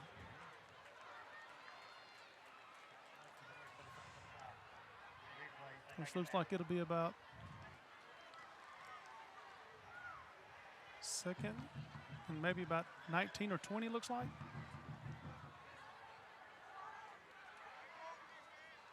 Get number 20, Corey Thornton, back in as a running back. He's the one that's been utilizing that offensive line on the left side, been able to pick up several yards.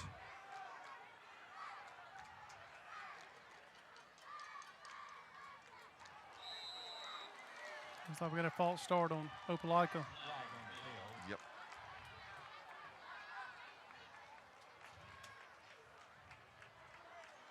Prior to the snap, false start on the offense.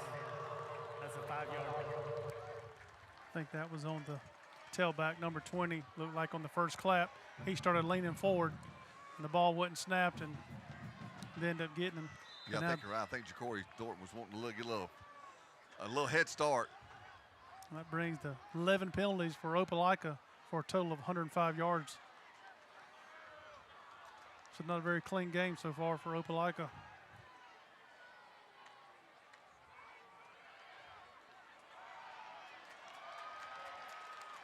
The handoff again was number 20, Ja'Cory Thornton, and he is wrapped up at the line of scrimmage. It's going to be 3rd and 20. And tackled by a host of Wolves there, led by number 99, Azrael Richard. I imagine you're not going to see anything too fancy here from Opelika. They're probably going to play field position. There's 20 seconds. May not even make another play here in the third quarter, and it doesn't look like it by the way they're letting the clock go and they're looking for the penalty. So I would imagine something safe. Punt it on 4th down. Game 7-7 here at Ripuse Stadium. So it's going to be tight. So y'all come back here at the end of the third quarter, 7-7.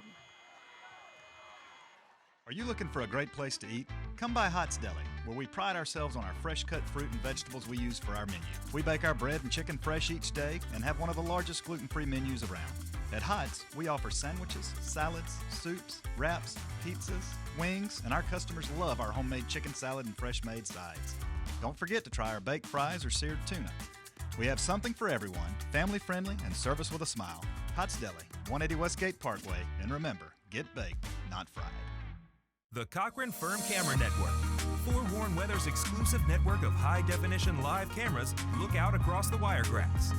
With camera positions in Enterprise, Ozark, Headland, Hartford, Dothan, and now our newest view coming atop the Cochran Firm's building on Dothan's Ross Clark Circle. It's one more way the most trusted team of meteorologists in the Wiregrass is keeping an eye on the weather, so we can keep our promises of giving you an early and accurate heads up when there are changes on the way. Sponsored by the Cochran Firm. Biblically based preaching, dynamic music, ministry to the entire family. Find it all at Ridgecrest Baptist Church in Dothan. Worship with us Sunday mornings at 8:15 or 10:50. And check us out at rbcdothan.org.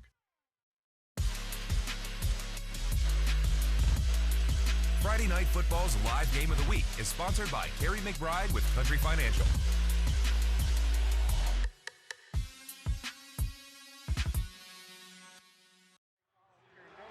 All right, we're back for the beginning of this fourth quarter. 7-7, tied up ball game here. Opelika Bulldogs looking to get a first down. Got a lot of pressure coming from the Wolves. And then number 16, Roman Gagliano, is going down with a loss of about 6 yards. Very well done. And very smart by Gagliano there. You'll see on the instant replay. He could have let the ball go, but I think it's a situation, the way his defense is playing, looks like number 3 got in there first. Number 24 finished him off, did a good job, but coach probably told him, don't do anything crazy here. We can punt them and pin them back, and we play defense. We get the ball back at midfield again. I think that was a smart play by Mr. Gagliano. We got Raymond Blackman and also number 9, Braxton Hornsby, back to receive this punt. Number 64, Zion Henderson. He's going to let it bounce. It's going to take a Wolves bounce and then back a Bulldog bounce. So it's going to be down at about the 17-yard line where the Wolves will take over, hoping to get some points on the board for the end of this game. Take a lead here, Mark. Yeah, I think they need to continue what they're doing. Third quarter, they really hadn't hurt themselves too much. They had a couple penalties. They're definitely not to the stats that Opelika has, but they have had their share of penalties. I think they had 7 or 8 penalties there in the first half. And right now they've got 9 penalties for 45 yards. So almost half in yardage or over, less than half then. Well, that's because 90% of theirs have been illegal procedure, 5-yarders. And Opelika's had some personal fouls, two sportsmanlike conduct, 2 15s, and another 15, so about 3 15-yarders. Going to be handing off to number 5, Tamarian Peterson. He is going to be hit in the backfield before he can even get close to the line of scrimmage. They just shot the gap on that right side of that O-line. Yeah, that's Andre Smiley you're seeing there, number 40. Great tackle. Tell you, after that first quarter, it seems like that both teams' defenses have really stepped up and made some phenomenal plays of being in the backfield and wrapping up and making the tackles. Yeah, when this game started, we thought it was going to be a high-scoring affair, but it is not. It's turned into a defensive struggle.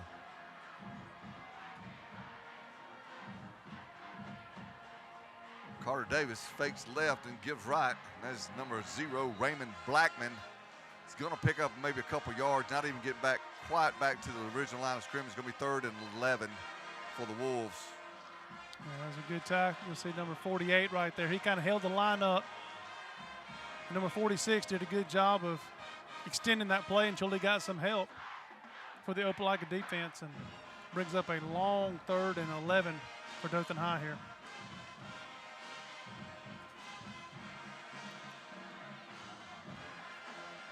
Dothan High with a quick out of the huddle, got trips, doubles. Look, it's going to be a fake. Carter Davis is going to try to run it for the first down up the middle, and he's not quite going to get there. He's going to get to about the 22-yard line, but that's going to bring up 4th and about 2. You know, I like that play. Looks like they're fixing to go for it, maybe? It looks like they're doing a NASCAR. Going to catch the Opelika. If they got too many men on the field, maybe a timeout. Yeah, got a timeout. And that might have been a call play from the Dothan High side to try to get them to lose some of their timeouts there for the second half. But Opelika called the timeout there, and it was good job. I don't think I would go for it here with a 7-7 game from your own 25-yard line. But I would not with the way the defense is playing. The defense is playing lights out, so both sides of the ball have been playing really good defense. But I don't think I would go for it either. I think Opelika, of course, they called timeout because they was trying to shuffle personnel in and out, had half the team trying to get off the field, another half trying to get on the field, and they were not set at all. So now after the timeout, like the Wolves are going to punt it away. Got number 17, Adam Watford, back to foot it. Number 3, Jamari Miller, back for the reception. And again, that might have been planned by Dothan High to try to get them to waste a timeout, and if so, anyway, it made them burn a timeout here that may be needed at the end of the ball game.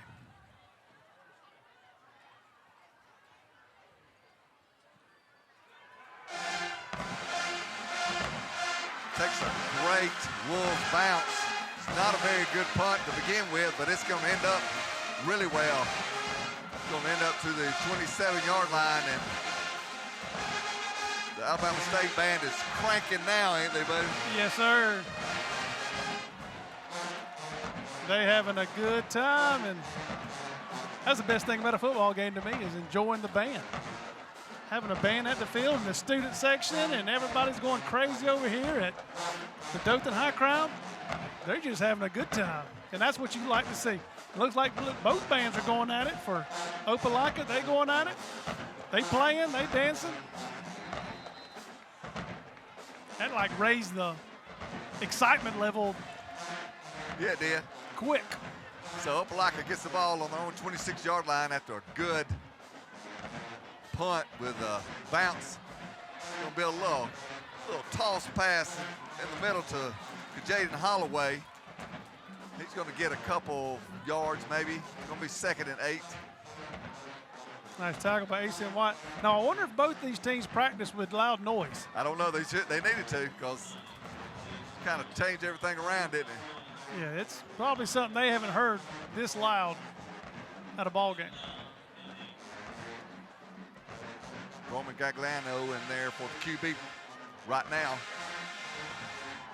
He's going to hand it up, number 6, and he's got lots of room. That's Calvin Hughley. He's got flags flowing everywhere, but he's going to go all the way down for a Opelika touchdown if it stands. No, it's not. But Number 3 was holding. It'll be a long play. It's from about, it looks like about the 41-yard line. It looks like it'll go back to about 45. The 45, or about the 49 probably, is what you're looking at from the Dothan high side. But it was number 3 would not let go of that wide receiver. Nice run, though. It's a nice run, great blocking, and he got into the secondary in a hurry, and there was lots of green till he got to about the 40-yard line. Now that's not sure. Oh, there's another flag, too. Oh, yeah, there's one back at the line of scrimmage. Yeah, looks like it's way on back, so that eliminates that whole run. Yeah, it looks like they had another hole that was closer to the line of scrimmage, so it's going to eliminate that whole run. And they're going to lose yards. Yeah, sure was. So they're going to have to repeat second down, and it's going to be 2nd and 15. So, again, another big turnaround for the Opelika Bulldogs. That's the second one that they've had that brought it way back. So that's another 50 yards net, because he was all the way down to, what, the 40-yard line? Oh, well, the 30-yard line. So he brought it back all the way back to their 20. I'm not sure what's happening, but the officials have called timeout for some reason.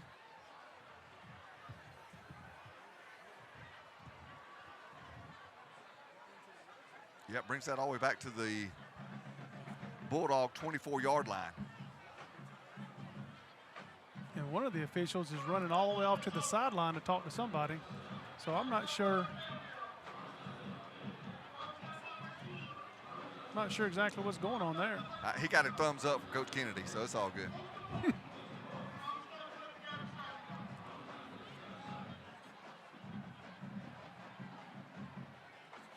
And we're going to put Jackie on the binocular, see if she can read some lips from the official to the coach, from the eye in the sky here.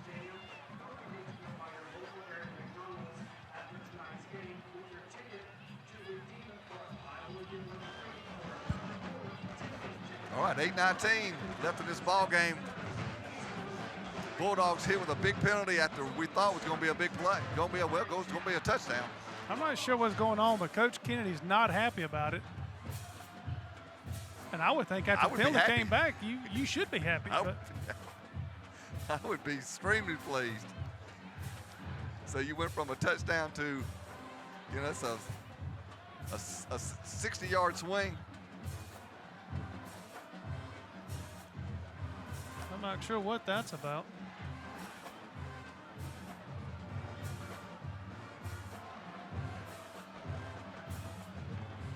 Maybe just tell him that maybe the band's too loud.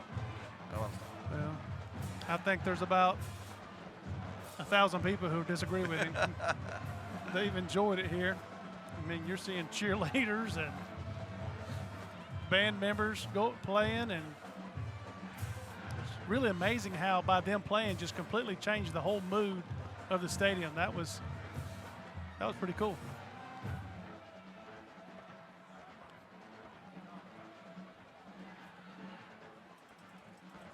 All right, so Coach Kennedy had his talk, and White Hat went out to had his talk.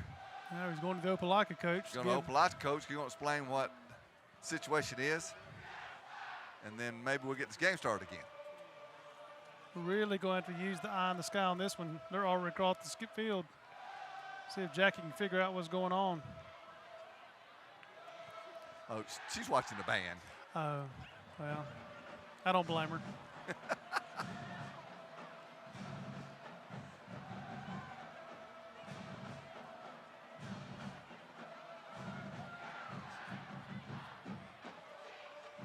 Even when they play in the stands, they sway and move. Yeah.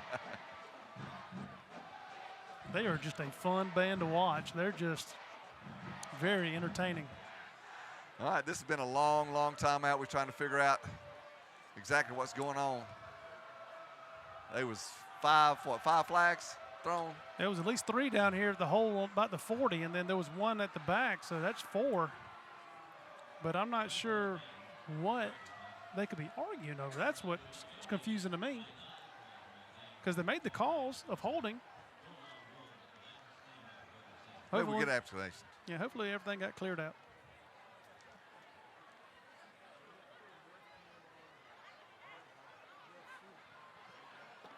Okay, play ball. After that, looks like we got 2nd and 14 You got after 2nd all and 14.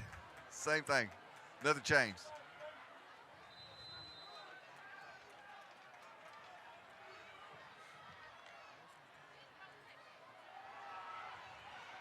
Got another running back in there. There's a handoff. He's going to get maybe 2 yards. That was number 14. It's to number 14, so I'm going to guess Mekhi Simpson. Yeah, it looks like they're number 8. Kenyon Moore came up and made the tackle. That was a good job by them. Brings up, looks like about 3rd and 11. Double wide receiver, single setback in the running back position.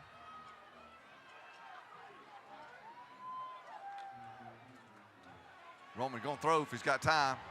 He heaves it up. It's all the way out of bounds, and nobody's even close to that ball to catch it, so it's going to bring up 4th down and 11. Again, Dothan High Wolves with some pressure on him, and he's not feeling comfortable back in that pocket, Mark. You know, it's funny you say that. I was thinking the same thing. He had those happy feet, and you know, you hear quarterbacks on TV and announcers say that, you know, your feet start moving like that, your rhythm and throwing the ball is completely thrown off. And he looked like he was waiting to get rid of it as quick as he could, and that affected his throw. Yeah, it looked like he threw it off his back foot as well. I mean, the balloons on him. That's the second one. That one that went up in Dothan High made the interception on, ballooned on him. There's a kick on Opelika, and it's taking a Bulldog roll down to about the 25-yard line where the Bulldogs will take over with 7:18 left in this game. Tie game, 7-7. Defensive struggle ever since the first quarter. Yeah, I think now it's going to come down which team doesn't make the mistake. Like you said, we got a little over 7 minutes left to go. It seems like the game has really slowed down, and both teams have decided, which Dothan High has never really stopped running the ball, but it seems like Opelika has ran the ball more in the second half than they did in the first half. And if, you know, Rolando Blackman can make that break and get outside and get down the field, that would be extremely helpful for Dothan High. There's that little spin move, and he's got lots of room up the middle. Just like you said, he's going to go. He's going to try to follow his blocker, but he's going to get caught from behind by number 40, but they was wide open in the middle. Yeah, that was a nice tackle, Andre Smiley. But again, you'll see here on the instant replay, it's like the pirouette right up the middle. Kind of waits on his blocker, number 9 right there, but number 40 didn't quit, and that's a nice hustle play by him. Looks like about the 35 or about 39-yard line here for Dothan High. And about 7 minutes left to go here in the fourth quarter. That's a nice first play to start this drive. Absolutely it was. Got all the way inside Bulldog territory to the 39-yard line.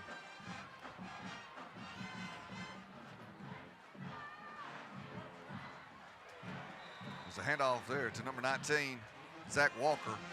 He's going to pick up about 3, maybe 2 yards. Octavius Gay, number 7, nice tackle. He's made a couple of good plays where he's read the play right. You know, Dothan High does a lot of that misdirection where they pull the guards and go one direction. It looks like the ball's going the other one. But, you know, you got Mr. Blackman now. He's at 19 carries for 167 yards. And they've only got 241 total yards. That's pretty much Mr. Blackman's been the offense tonight, but it looks like Mr. Blackman may not have had his knee pads down, and he's going to have to lead the field, whether he likes it or not. Yeah, they ain't no sense arguing. Just get off the field. You know, you get one play off. But you're right, though. He's been the workhorse big time of the offensive firepower of the Wolves. And again, 167 yards. That's amazing. And that's pretty strong with 238 for the team.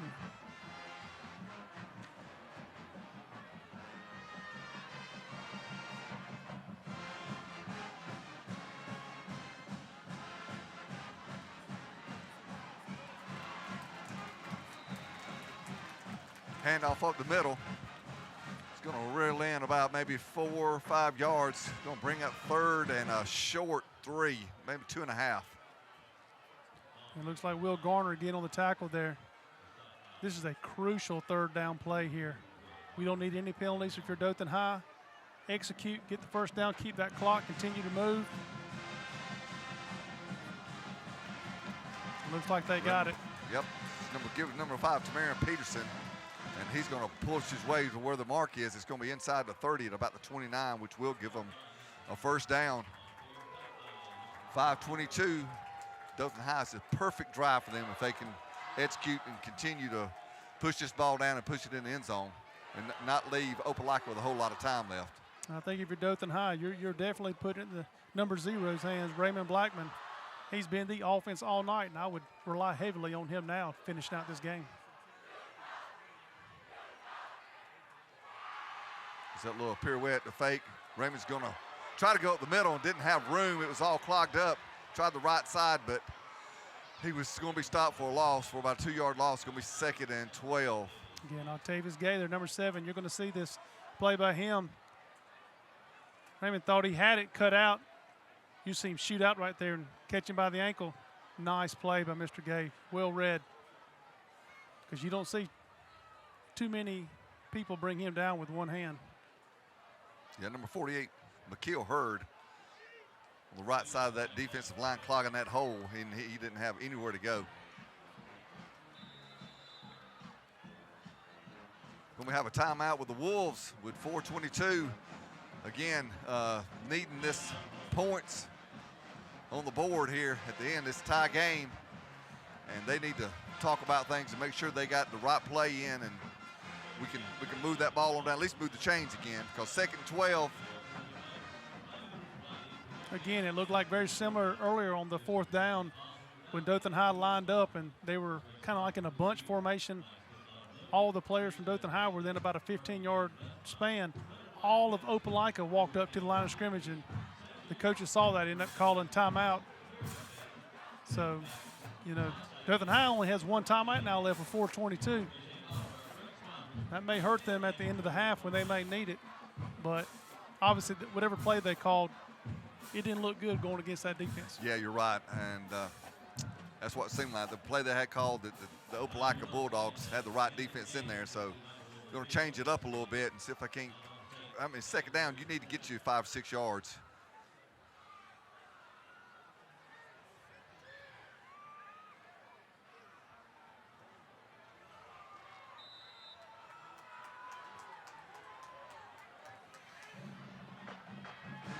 Tight formation again for the Wolves. A little bit of high snap.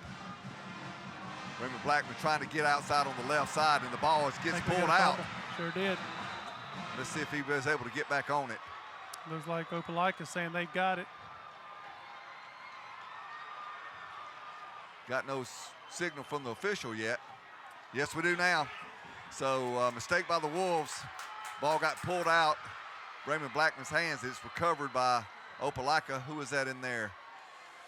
Number 8. Well, number 8 ended up finishing up with the ball, but looked like number 46 kind of reached out and got him on the sweep there. You'll see on the instant replay here.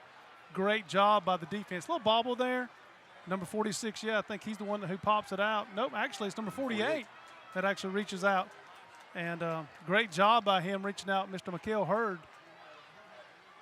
We said just a few minutes ago it's going to come down to who doesn't make the mistake, and that's a big turnover. The Wolves defense having to step up here. Stop with 4:14. Plenty of time on the clock. Got the Wildcat set back in. It's number 23, Caden Cooper. He's run that Wildcat all night at different stages of the game. He's going to fake, going to do a stiff arm. Going to get pushed out of bounds at about the 42-yard line, but not after a pickup of about 5 yards. Going to bring up 2nd and 5. Yeah, Kievan Dury there with a nice tackle.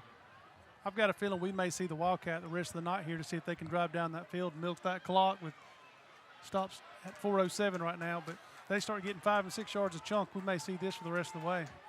Yep. Well, there's the empty backfield. Got a man in motion. Going to fake it to him. It's going to go up the middle. It's going to get close to the first down before he's all bunched up, but with the signal where the mark is, it's going to be a first down, yes, at the 48-yard line, 47-yard line. That's right. And that's one thing we've seen all night. When one play's working for Opelika, they stick to it. They don't try to trick you with anything. They're just telling you exactly what we're fixing to do until you can stop it. Yeah, they got this Dothan High defense spread way out from one end of the field to the other. This time he did not keep it. He handed off to number 9, for Jaden Holloway. He was able to muscle around maybe about 2, but great job again by staying at home by the Wolves. Yeah, number 38 there, Asim White, stayed at home like you said and caught him. If he doesn't catch him, that's a 15, 20-yard run easily. So nice job by Mr. White there on the tackle. Well, I just swapped fields with this spread offense. Same going, just going a different direction. A little bit of fumble by number 23. He's going to get hit in the backfield. Going to lose a yard or either get back maybe to the line of scrimmage. Mr. Ezekiel Scott there with the tackle. Mr. Gagliano is back on the field, which makes you think it's going to be a pass play. Let's don't forget, guys, this game tonight is super important for both teams. Whoever wins this is probably most likely going to be in the playoffs. So the 7-7 game with 2:45 left on the clock, there's some pressure on both sides of the sidelines tonight. I think you're right, and that may have been why we see so many penalties. I mean, there's a lot riding on this game. Mr. Roman is set to pass. He's got time this time. Throws it out, and it is intercepted by number 7. Wow. What a fantastic play. Stepped in front. Again, as we said all night, the secondary of the defense of the Wolves have just turned it on. Yeah, that was a game play changer right there for them. Number 7, Kievan Dury, like you said, broke down and stood right in front of him. Picked it off, nice hands. With hands like that, he should be on the offense playing wide receiver. That was phenomenal. And again, it comes down to what we said earlier, not making mistakes. Now it's come back on the other side for Dothan High. They made the play. You'll see the instant replay here. What beautiful interception, keeping his feet in bounds. Look at that play. Look at that. That's phenomenal. Nice camera work. Nice camera work. There's my man. Oh, he's into the secondary again. Cutting back. He's going to be into the end zone. That's Raymond Blackman for a touchdown for the Dothan High Wolves. I'm looking to see a flag. Nope, touchdown. Signal for touchdown. Man, wow. Electric play there. I mean, he's had a couple of those long runs, but he really showed out on that one. He's going to have 220 yards. Oh, easily. Again, it was the pirouette play where he kind of faked it both ways, went right up the middle. But the crazy thing was that when he got down about 40 yards, the safety, he would break one way, the defender would break, he'd break the other way, and that poor defender didn't have any idea. But it looks like we may have something going on the field, so we maybe a sideline warning possibly on Dothan High, maybe. If it is, most likely it'll be after the kickoff. Well, if this stands, that would be a 57-yard touchdown run by Mr. Raymond Blackman. And he had to cut back and make some moves there going downfield and got some Bulldog players turned around. Yeah, that poor defender looked like spin the top. The game we played when we were little, he didn't know which way to go. If that play stands, Mr. Blackman's over 200 yards rushing for 2 touchdowns. Yeah, on our stats, he's got 22 carries for 218 yards. He will definitely be in the running for the player of the week. This stands, that's for sure. So we do have 2 minutes and 12 seconds left.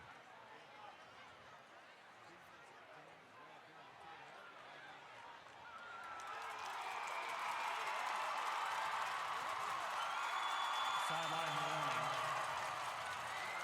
on the offense. That's a 5-yard penalty.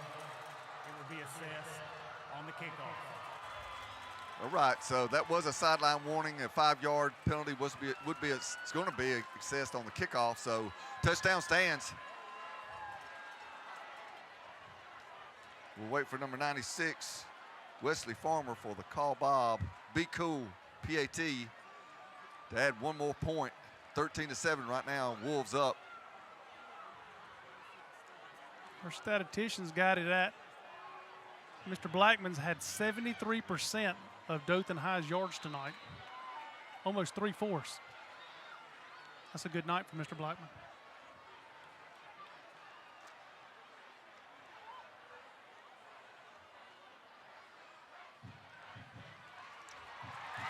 Kick is up. Kick is good.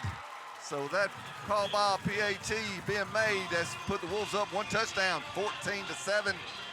Opelika not having a lot of time, 2 minutes and 14 seconds, but they have an explosive offense. So you can't let your guard down. That secondary of Dothan High Wolves need to continue to play impressively like they have been all night. Yeah, not just that, but the second half, really after that first drive, the secondary has really stepped up with 2 interceptions tonight. Continue to need pressure on Roman Gagliano for Opelika, because I've got a feeling we're fixing to see them go 5 wide and try to move down the field. They've only got 2:14. They do have 2 timeouts, so that's plenty of time to move the ball. The penalty will move them back a little bit, but where they've been pooching the kick, I would expect them to get the ball between the 30 and 35 most likely from them. So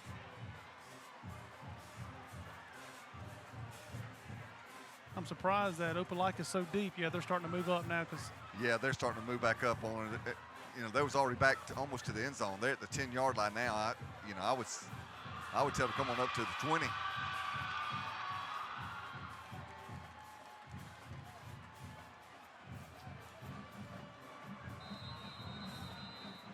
Wesley Farmer set to kick off. We're going to get all the down the line of which way he's going to kick it and who's going to kick it to. It's going to be to number 87, I'm pretty sure. And that is, nope, he's going to kick it deep. He's going to kick it all the way back to about the 10-yard line. He's going to get caught by number 6, Calvin Hughley. He tries to make a tackle, gets hit several times, will not make it back to the 20. He's going to be stopped at about the 18-yard line. Well, the Opelika Bulldogs will try to muster up another touchdown here with 2 minutes and 5 seconds left in this game. And that's a good, big play over special teams. Instead of giving it to them at the 35 or the 40 after that penalty on the kickoff, they're almost back, and they are inside their 20 starting this drive. That's huge with 2:05 left to go here in the fourth quarter. It's a nice kick by Wesley Farmer there.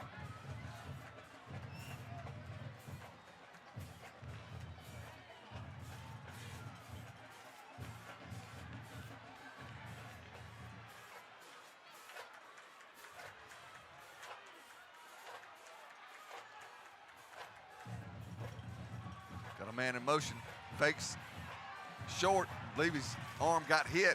Again, more pressure by the Wolves. Roman Gagliano, that ball just falls into no man's land. And that's just a bad read there for Mr. Gagliano. There was a guy open in the flat over here, and he was looking for the go the whole time. You see him looking deep there. Nice pressure by the Dothan High defense. Doing a great job there, number 45. Nice active sportsmanship there, but number 45 as well. Michael Lowe picking him up after he hit him. That's nice to see. Yeah, Roman they don't need to try to get all this back at one time. It's going to be a handoff, and he is hit at the line of scrimmage, thrown forward for maybe a yard gain, but he is hit immediately. I believe that was number 31 when it marked. Ezekiel Scott. Nice play there. Looks like we got a penalty here on Opelika, but looks like holding on the offense. That penalty is declined. Yeah, decline. Brings up, looks like 3rd and 9 now here for Opelika. It's under 2 minutes, so definitely 4-down territory, regardless of where you're at in the field, less than 2 minutes. Well, the Bulldogs just need to get a first down. I think they're trying to get too much at one time. Then with 2 timeouts,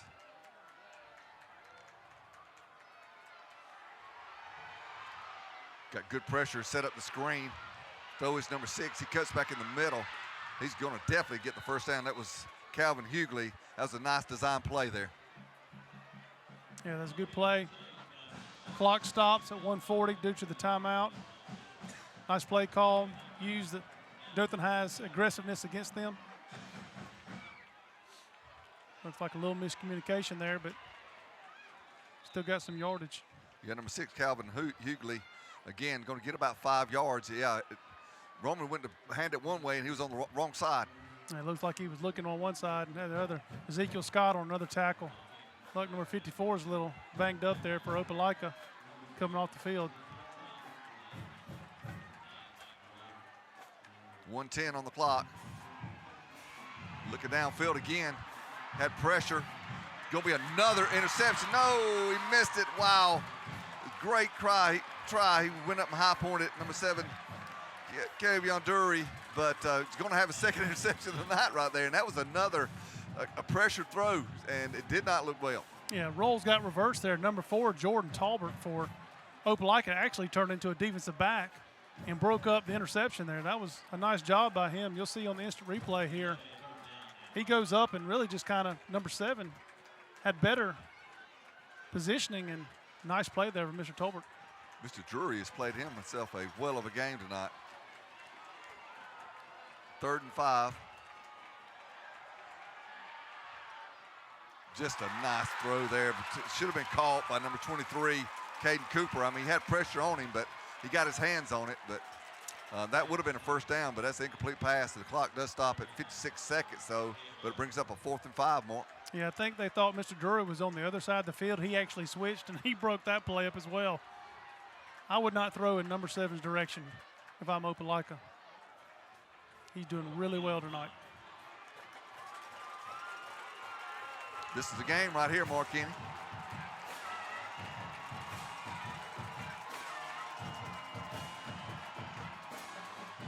And it is off the mark. There is a flag on the play. We'll see if it's going to be defensive interference. If it is, that's going to give Opelika a first down with 49 seconds. Flag came from the Opelika sidelines. I imagine he got an ear. They might have got his attention, and they did. It was pass interference by the Wolves, so that's going to move the chains with 49 seconds. Going to put the ball inside the Wolves' territory at the 43-yard line. The Bulldogs have to get a score, though. Got a touchdown, rather. Can't go with a field goal. It's got to be a touchdown. He might have got there a little bit early, but it was close.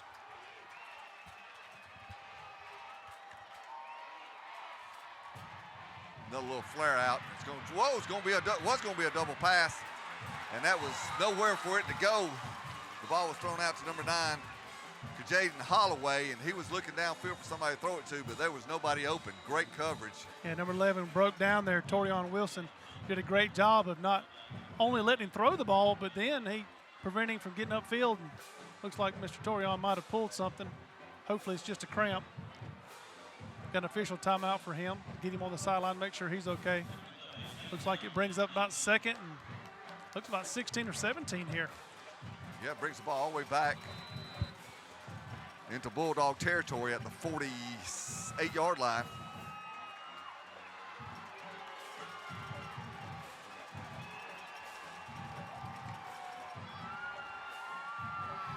Good protection. And he's looking deep again. He's got a man with a step, but no. And guess who was on defense there? Mr. Mark Kinney, Mr. Raymond Blackman doing it all tonight. I hear you. Great job by the Dothan High defense. They did give him time to throw the ball that time, but it's still really good tight coverage. It had to have been an absolutely perfect throw. Yeah, looks like we may have a timeout here for Opelika. We've got 31 seconds left in this ball game, folks. It's been a good one. Not a high-scoring affair, but it's been entertaining nonetheless.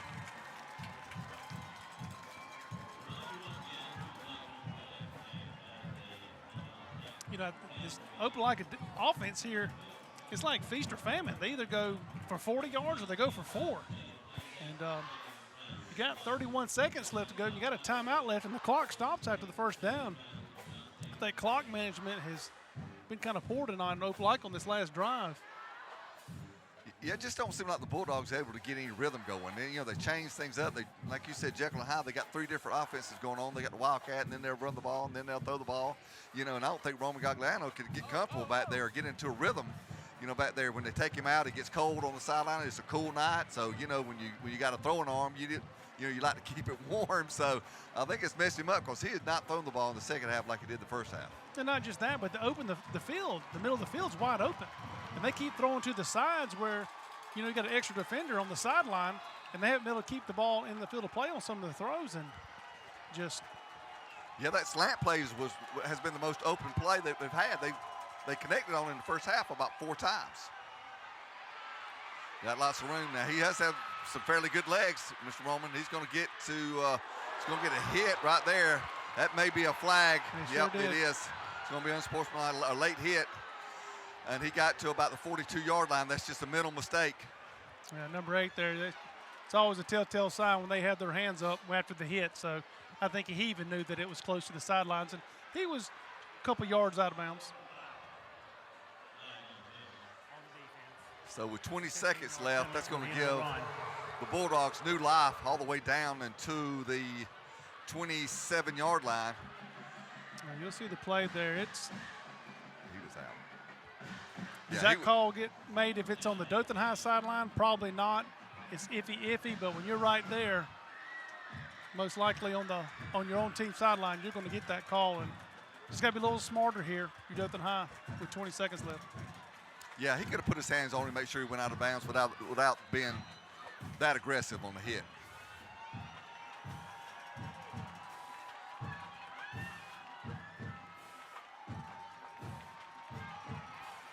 He's going to throw short over the middle. That is number 23, great open field tackle. Caden Cooper with the catch, brought down immediately at the 18-yard line with 11 seconds left. Well, they had to take their last time out, though. That is huge. Now you've got 11 seconds. I would think if you're Opelika, you're on second down, you've got to throw the ball out of bounds or the end zone, because if you get the ball in field of play, it does stop for a second. The clock does, but it starts back up. And, a play takes 7 or 8 seconds. You may not get another play off. Yep. Dothan High did a great job of keeping the ball in front of them. So, and also open field tackle. So this is going to be a huge win for Dothan High if they can, well, it'd be a huge win for Opelika if they can pull it out. Either one of them needs a W here. And especially the last 2 games Dothan High played, this is very encouraging. For one thing alone, it seems like discipline. It seems like this week they're not having all the penalties that they've had. They've only got 50 yards on penalties. They had close to 150 2 weeks ago. Almost, 3 times as much. So that's a good sign. And what you said earlier, most of them were 5-yard penalties that were just for false starts. So, that's a good sign if you're Dothan High. You're improving and you're learning from your mistakes. Actually, 13 seconds on the clock now. They added a couple seconds. Roman looking, good pressure, and it was a great throw. It was just in the house of Caden Cooper. That is the second one, if not the third one, he has missed. He missed that one where he was looking upfield and had lots of room. And this one, he couldn't have thrown it no better. Yeah, you'll see the pass here. They got pressure up the middle. Hits him right in the hands, though. 9 seconds left on the clock, so they may have 1, maybe 2 plays left. But if they even catch it and get over the middle and they get tackled with like 2 seconds on the clock, I don't know if they'll have enough time to get it off. Yeah, Dothan High, that secondary, if they do get it back there, has got to be sure-handed with the tackle and bring them down. Don't let them break a tackle. Like Dothan High's going to bring some pressure from the outside. There it comes, number 26, 28 is going to push it. And they're going to get it. He tries to throw it, and that's going to be potential grounding. So, and that's going to be with 1 second left on the clock. And again, you've seen the pressure. They spread them out wide, and they brought it hard, which is smart. The only time that Gaganos had trouble is when they put pressure on him. And you're seeing number 31, Ezekiel Scott, right there. Second half, he has been in that backfield all night. And we said earlier, he's probably their best edge rusher they've got on their team, and he has really come forward and made that play tonight. Yeah, he's got long arms, too. And the most impressive thing about him is, Phillip, he's only a sophomore. That's great. Coach Kennedy. So they're going to take this penalty and move them back. Normally, so if he called intentional grounding, it should be from where he was tackled and the loss of down, if that's what they've called. And I believe the clock starts when he winds his arm. But they did add 2 more seconds back on the clock at 3 seconds. So let's listen to him.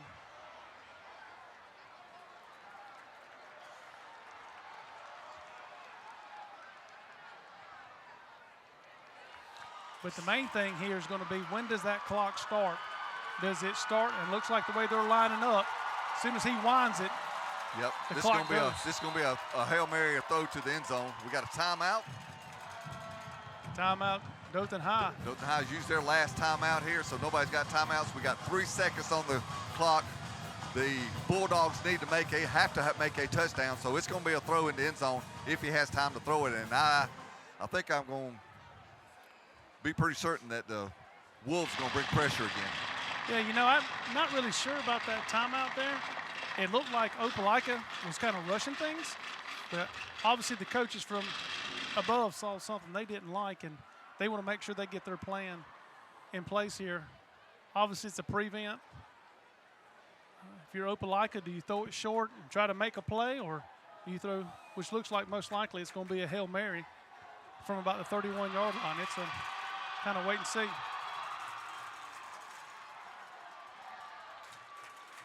And just for those who live around Rippew Stadium, when the game's over, it's probably going to get louder than the actual game. So get ready when the Alabama State gets on the field. All right, here we go, ladies and gentlemen. 3 seconds left in this game. Got 2 men deep for Dothan High School. Got number 0, Raymond Blackman, and number 4, Javion Walker in the prevent. We're going to send trips to the right. We're going to throw it up to the end zone, and it is caught and intercepted, which it should have been by Raymond Blackman. Why not? Icing on the cake. So Dothan High is going to win this game, and they are excited, and I don't blame them. What a huge, huge win for this Wolves team, Mark. Yeah, that's exactly right. Get to go to the playoffs, 7A football. First time in 7A, since it's been 7A. That's amazing. Great job by Coach Kennedy. Like I said before, I think what I was impressed with the most was how the team kind of played within themselves and made good, nice, sound decisions. I know in the first half we had, I think, 7 penalties or 8 penalties for false starts. They only finished up with about, I don't know, maybe 50 yards, maybe 10 penalties for 5 yards. So they really did a great job of cutting down those penalties in the second half. And the defense made a huge turnover there with the interception of Mr. Drury. And, of course, Mr. Blackman stepped up to the plate. He's definitely the MVP of the night. 218 yards, 2 touchdowns, and then on top of that, he gets the game-saving interception. What a night. Yeah, he needs to be player of the week. Yeah, I think Mr. Blackman's probably going to get a visit from WTVY this week. If I was a betting man for player of the week, because that was quite impressive for him tonight. Huge kudos to both the defense and offense, but to me, especially that defensive secondary, because they got lit up a couple games, and they really, worked hard, obviously, in practice to shore some of that up and make a great, great stand. I mean, we thought that they was going to go like a Bulldogs after that first drive. It was 10 passes into the second drive. They was what they was going to do, but Dothan High shut them down. And 3 interceptions. Fantastic. Yeah, great job. And you actually saw some of the Opelika players there. They realized that, that's the end. Most likely, I think they said this was their last game. They have a bye next week, so they probably will not make the playoffs now because Dothan has the tiebreaker.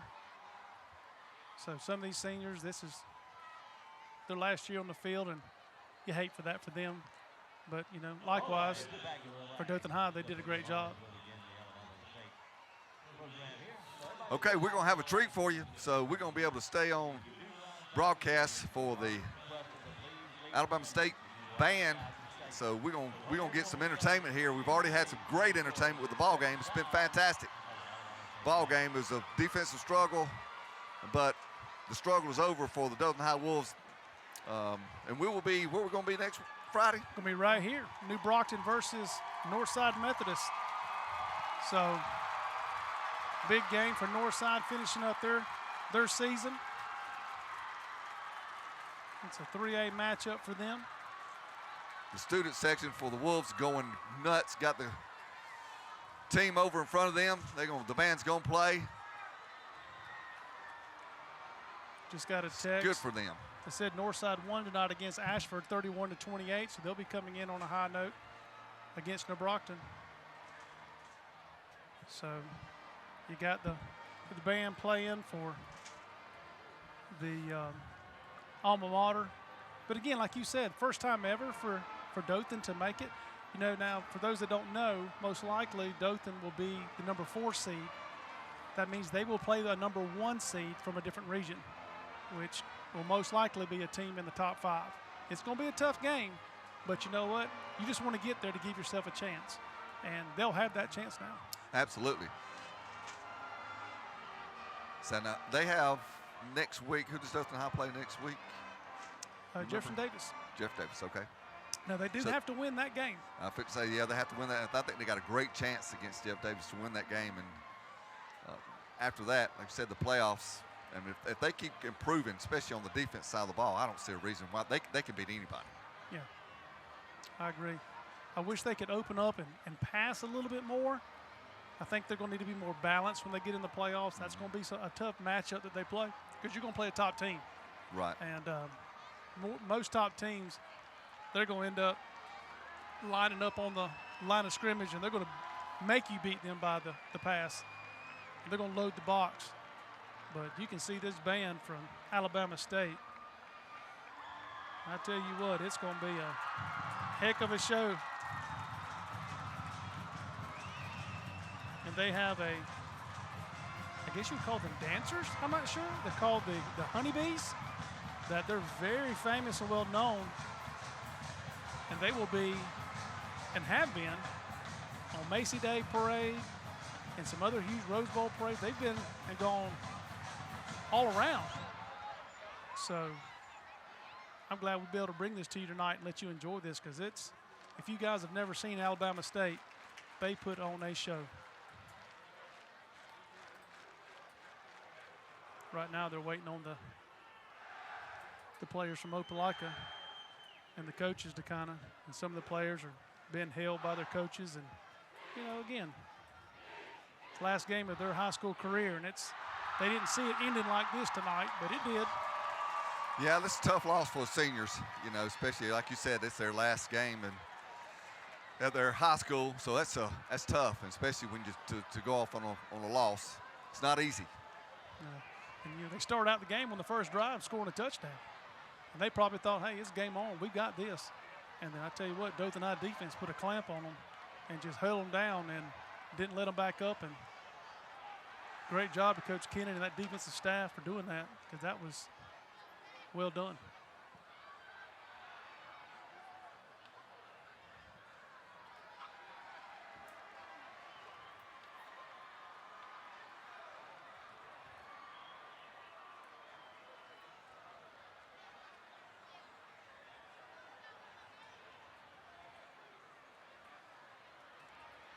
Well, the band's ready. We're just waiting on some of the Dothan High players and coaches to kind of get out of the way.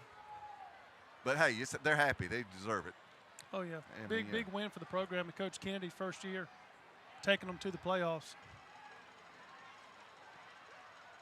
That's well done. And looks like we're about to get going here. Looks like the Dothan High is going to stand and watch as well, which. Got a big round of applause. And here they come.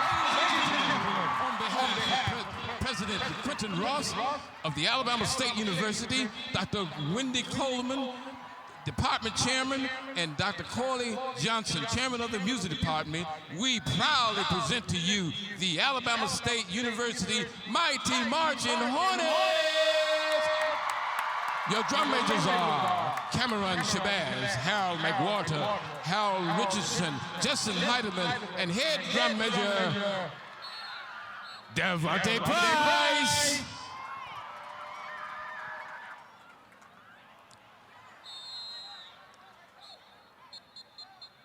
Taking the fields, ladies and gentlemen, is the only HBCU marching band to appear in 2 different reality shows on 3 different networks, Aspire, Lifetime, and A&E. Dothan, Alabama, put your hands together and enjoy the Alabama State University Mighty Marching Hornets.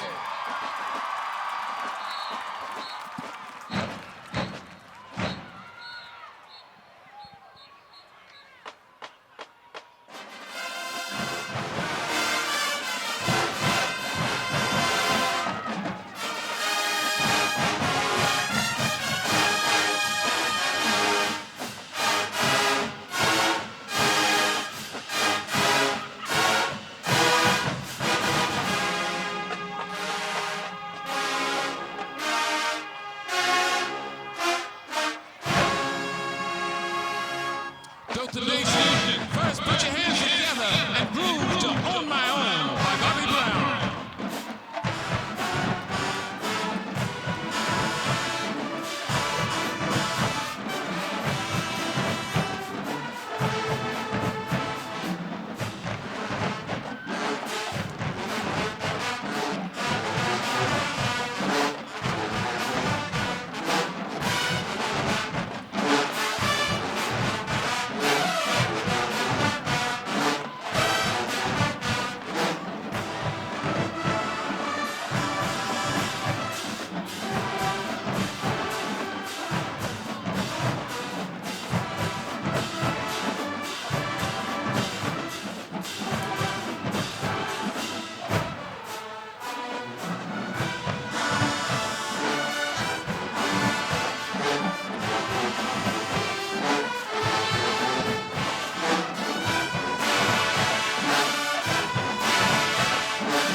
And now in surround sound, a taste of old school, conducted by Dr. James B. Oliver, Director of University Bands, is Tenderoni by Bobby Brown.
And now the beautiful, sensational, iconic Sting-X.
imitated but never ever duplicated.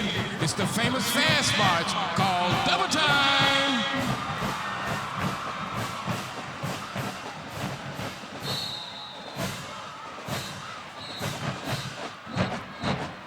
Dothan Nation, are you ready to turn up with the Marching Hornets? Make some noise!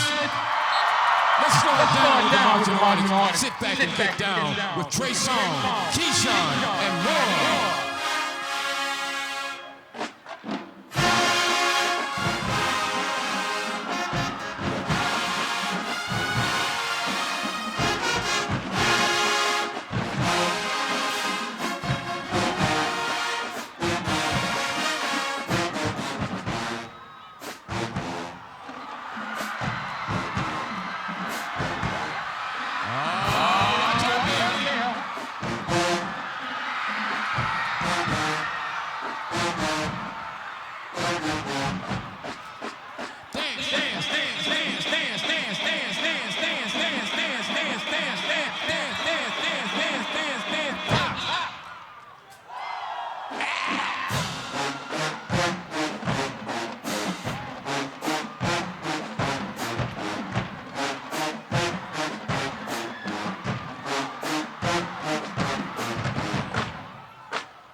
Well, that was entertaining, but that was brought to you, tonight's broadcast and the band, brought to you by Call Bob.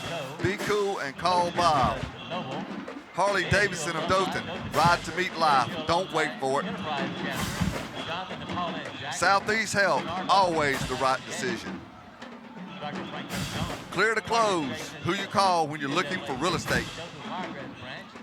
Zach's Restaurant, Slocum, Alabama, best food in the South. Hots Deli, get baked, not fried. Bama RV, the only pressure you should feel when buying an RV is which adventure to take first. Tri-State Parking Lot Maintenance, seal coating, asphalt, patch and striping. Tyree Entertainment for all your live video needs. And last but not least, WTVY News 4, #1 leader in news. Yeah, we say it time and time again, it's an understatement. Thanks to our crew tonight, picking up the band here at the end for Alabama State. Our starts with our producer, Jared Tyree. Our director, Steve Pierce. Graphics, Bradley Roper. Audio, Alan Pierce. Replay tonight by Mr. Broxton Gannon. Our camera operators, Bryant Pierce, Neil Simmons, Creed Pierce, Lee Porgic, Keith Dovry, and Hasty Wiggins. The next person we'll have a job here is Miss Jackie Kinney. She's our chief meteorologist, traffic advisor, eye in the sky, and the one that keeps Philip and I in line. Game stats tonight are Justin Pierce, who did a phenomenal job of keeping them updated. I'm Mark Kenny alongside Mr. Philip Gillis. We'll be back next week here at Rip Hughes with New Brockton Northside. I hope you've enjoyed the game in Alabama State. Thank you for watching WTVY Game of the Week. Good night.